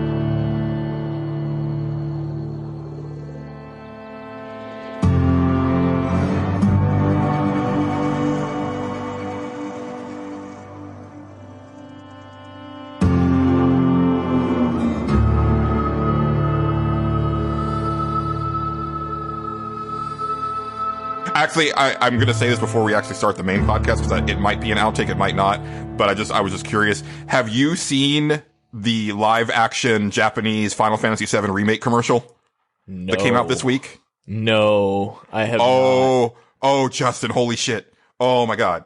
So there is a translated version out there. Okay. And you need to watch it. Just keep in mind that the translation is piss poor. It's like they only translate like maybe 40% of the dialogue, and I've watched like entire animes like that, so yeah, and fortunately, like I think you'll be fine. Also, as I was like, well, I can fill in a lot of this stuff. I'm understanding the gist of what they're saying, even if it's not translated. Yeah, but it's a 13-minute live action commercial for Remake, and that goddamn thing made me cry like a baby. Oh, nice! Like it's so good. And live action. Yeah, and it's not what you're thinking. It's not like, Cloud and Aerith, like played by actors. It's just like people in Japan, and like the main character like has never played Final Fantasy VII, and so it's just a bunch of people like saying like, "Oh, you've never played Final Fantasy VII?" And then him starting to like get interested, and he starts looking up like trailers for Remake and stuff like that, and it just really like hammers home not just what Final Fantasy means to people, but I think just like how video games bring people together, and like those like touchstones that you have. And like I was just like bawling. Like I was just like, oh my goodness. And it's so stupid, right? Because it's like, I know it's just a piece of marketing, but it worked. It was like super effective. I was like, I am so excited for this game now. Yeah, we'll probably never see that commercial in America either. It'll be like the CG cutscene thing, but definitely, and that's fine. But I hope that Square Enix puts out a translated version, at least on YouTube, though, because I think they really should. That'd be nice, yeah. But check out the English translation one if you get a chance. Like I said, it's not a great translation, but it gets the point across. Right. And it's weird because, like, you know, there's been certain things that I've seen of the remake where I'm like, oh, I don't know. But I think my thinking has adjusted to where it's like, okay, this isn't actually a remake. This is like a different game. Yeah, right. So I've kind of come to that understanding too, that it's not a full. It's a remake, but it isn't like because there's. I don't know. I still don't know how they're going to split all this up in the end of it, but you know, whatever. Yeah, but at the same time, it's like you know, that commercial actually took my excitement all the way back up to like nice. Normal Final Fantasy levels, where before I was like, I'm gonna buy it because I need to know, and it does look good. You know, it just doesn't look necessarily like what I wanted from this remake. But, you know, now I'm like, no, you know what? Yeah, like they seem to be hitting all the right marks. That comes out in March next year. Yeah, I thought they'd announced February, but this trailer said like March 3rd. I thought it was early March. Man, that is like murderer's row of video games. I think Doom got pushed back to March or something like that. Yeah, and I think a ton of stuff. Well, Last of Us got moved out of that window, so that's good. Yeah. But yeah, there's something. Oh, isn't freaking Cyberpunk's in April? Thought it was February. I believe it's April. Oh, okay. Yeah, it's April something. Okay. I think Vampire the Masquerade. I think that got delayed. That's like late next year now. Yeah, which is good because they were in that window too, and I was like, that game is never going to take off if. And I'm like really interested in playing it because like I've heard a lot of good things about the original one, but and also just like after playing Outer Worlds, like I'm now that I know what this type of game could be, you know, like I'm because I was already excited for the new Vampire the Masquerade because like you said, like I've heard so many good things about the first. Yeah. But now it's like, okay, now I also have like a really current touchstone for this type of RPG. Yeah, I'm so glad that you like the Outer Worlds though, because like I knew like you would like this kind of game. You just needed one that wasn't fucking broken. And like as soon as I played this one, I was like, if he doesn't like this one, he will just hate all these games. There's no way he's not. This is just a genre that's not for him, and I get it. But like this would be the one that I'd be like, go play this one first, like to anybody, because it's such a good starting point. And speaking of starting points, we should start the podcast. Okay, we should. All right.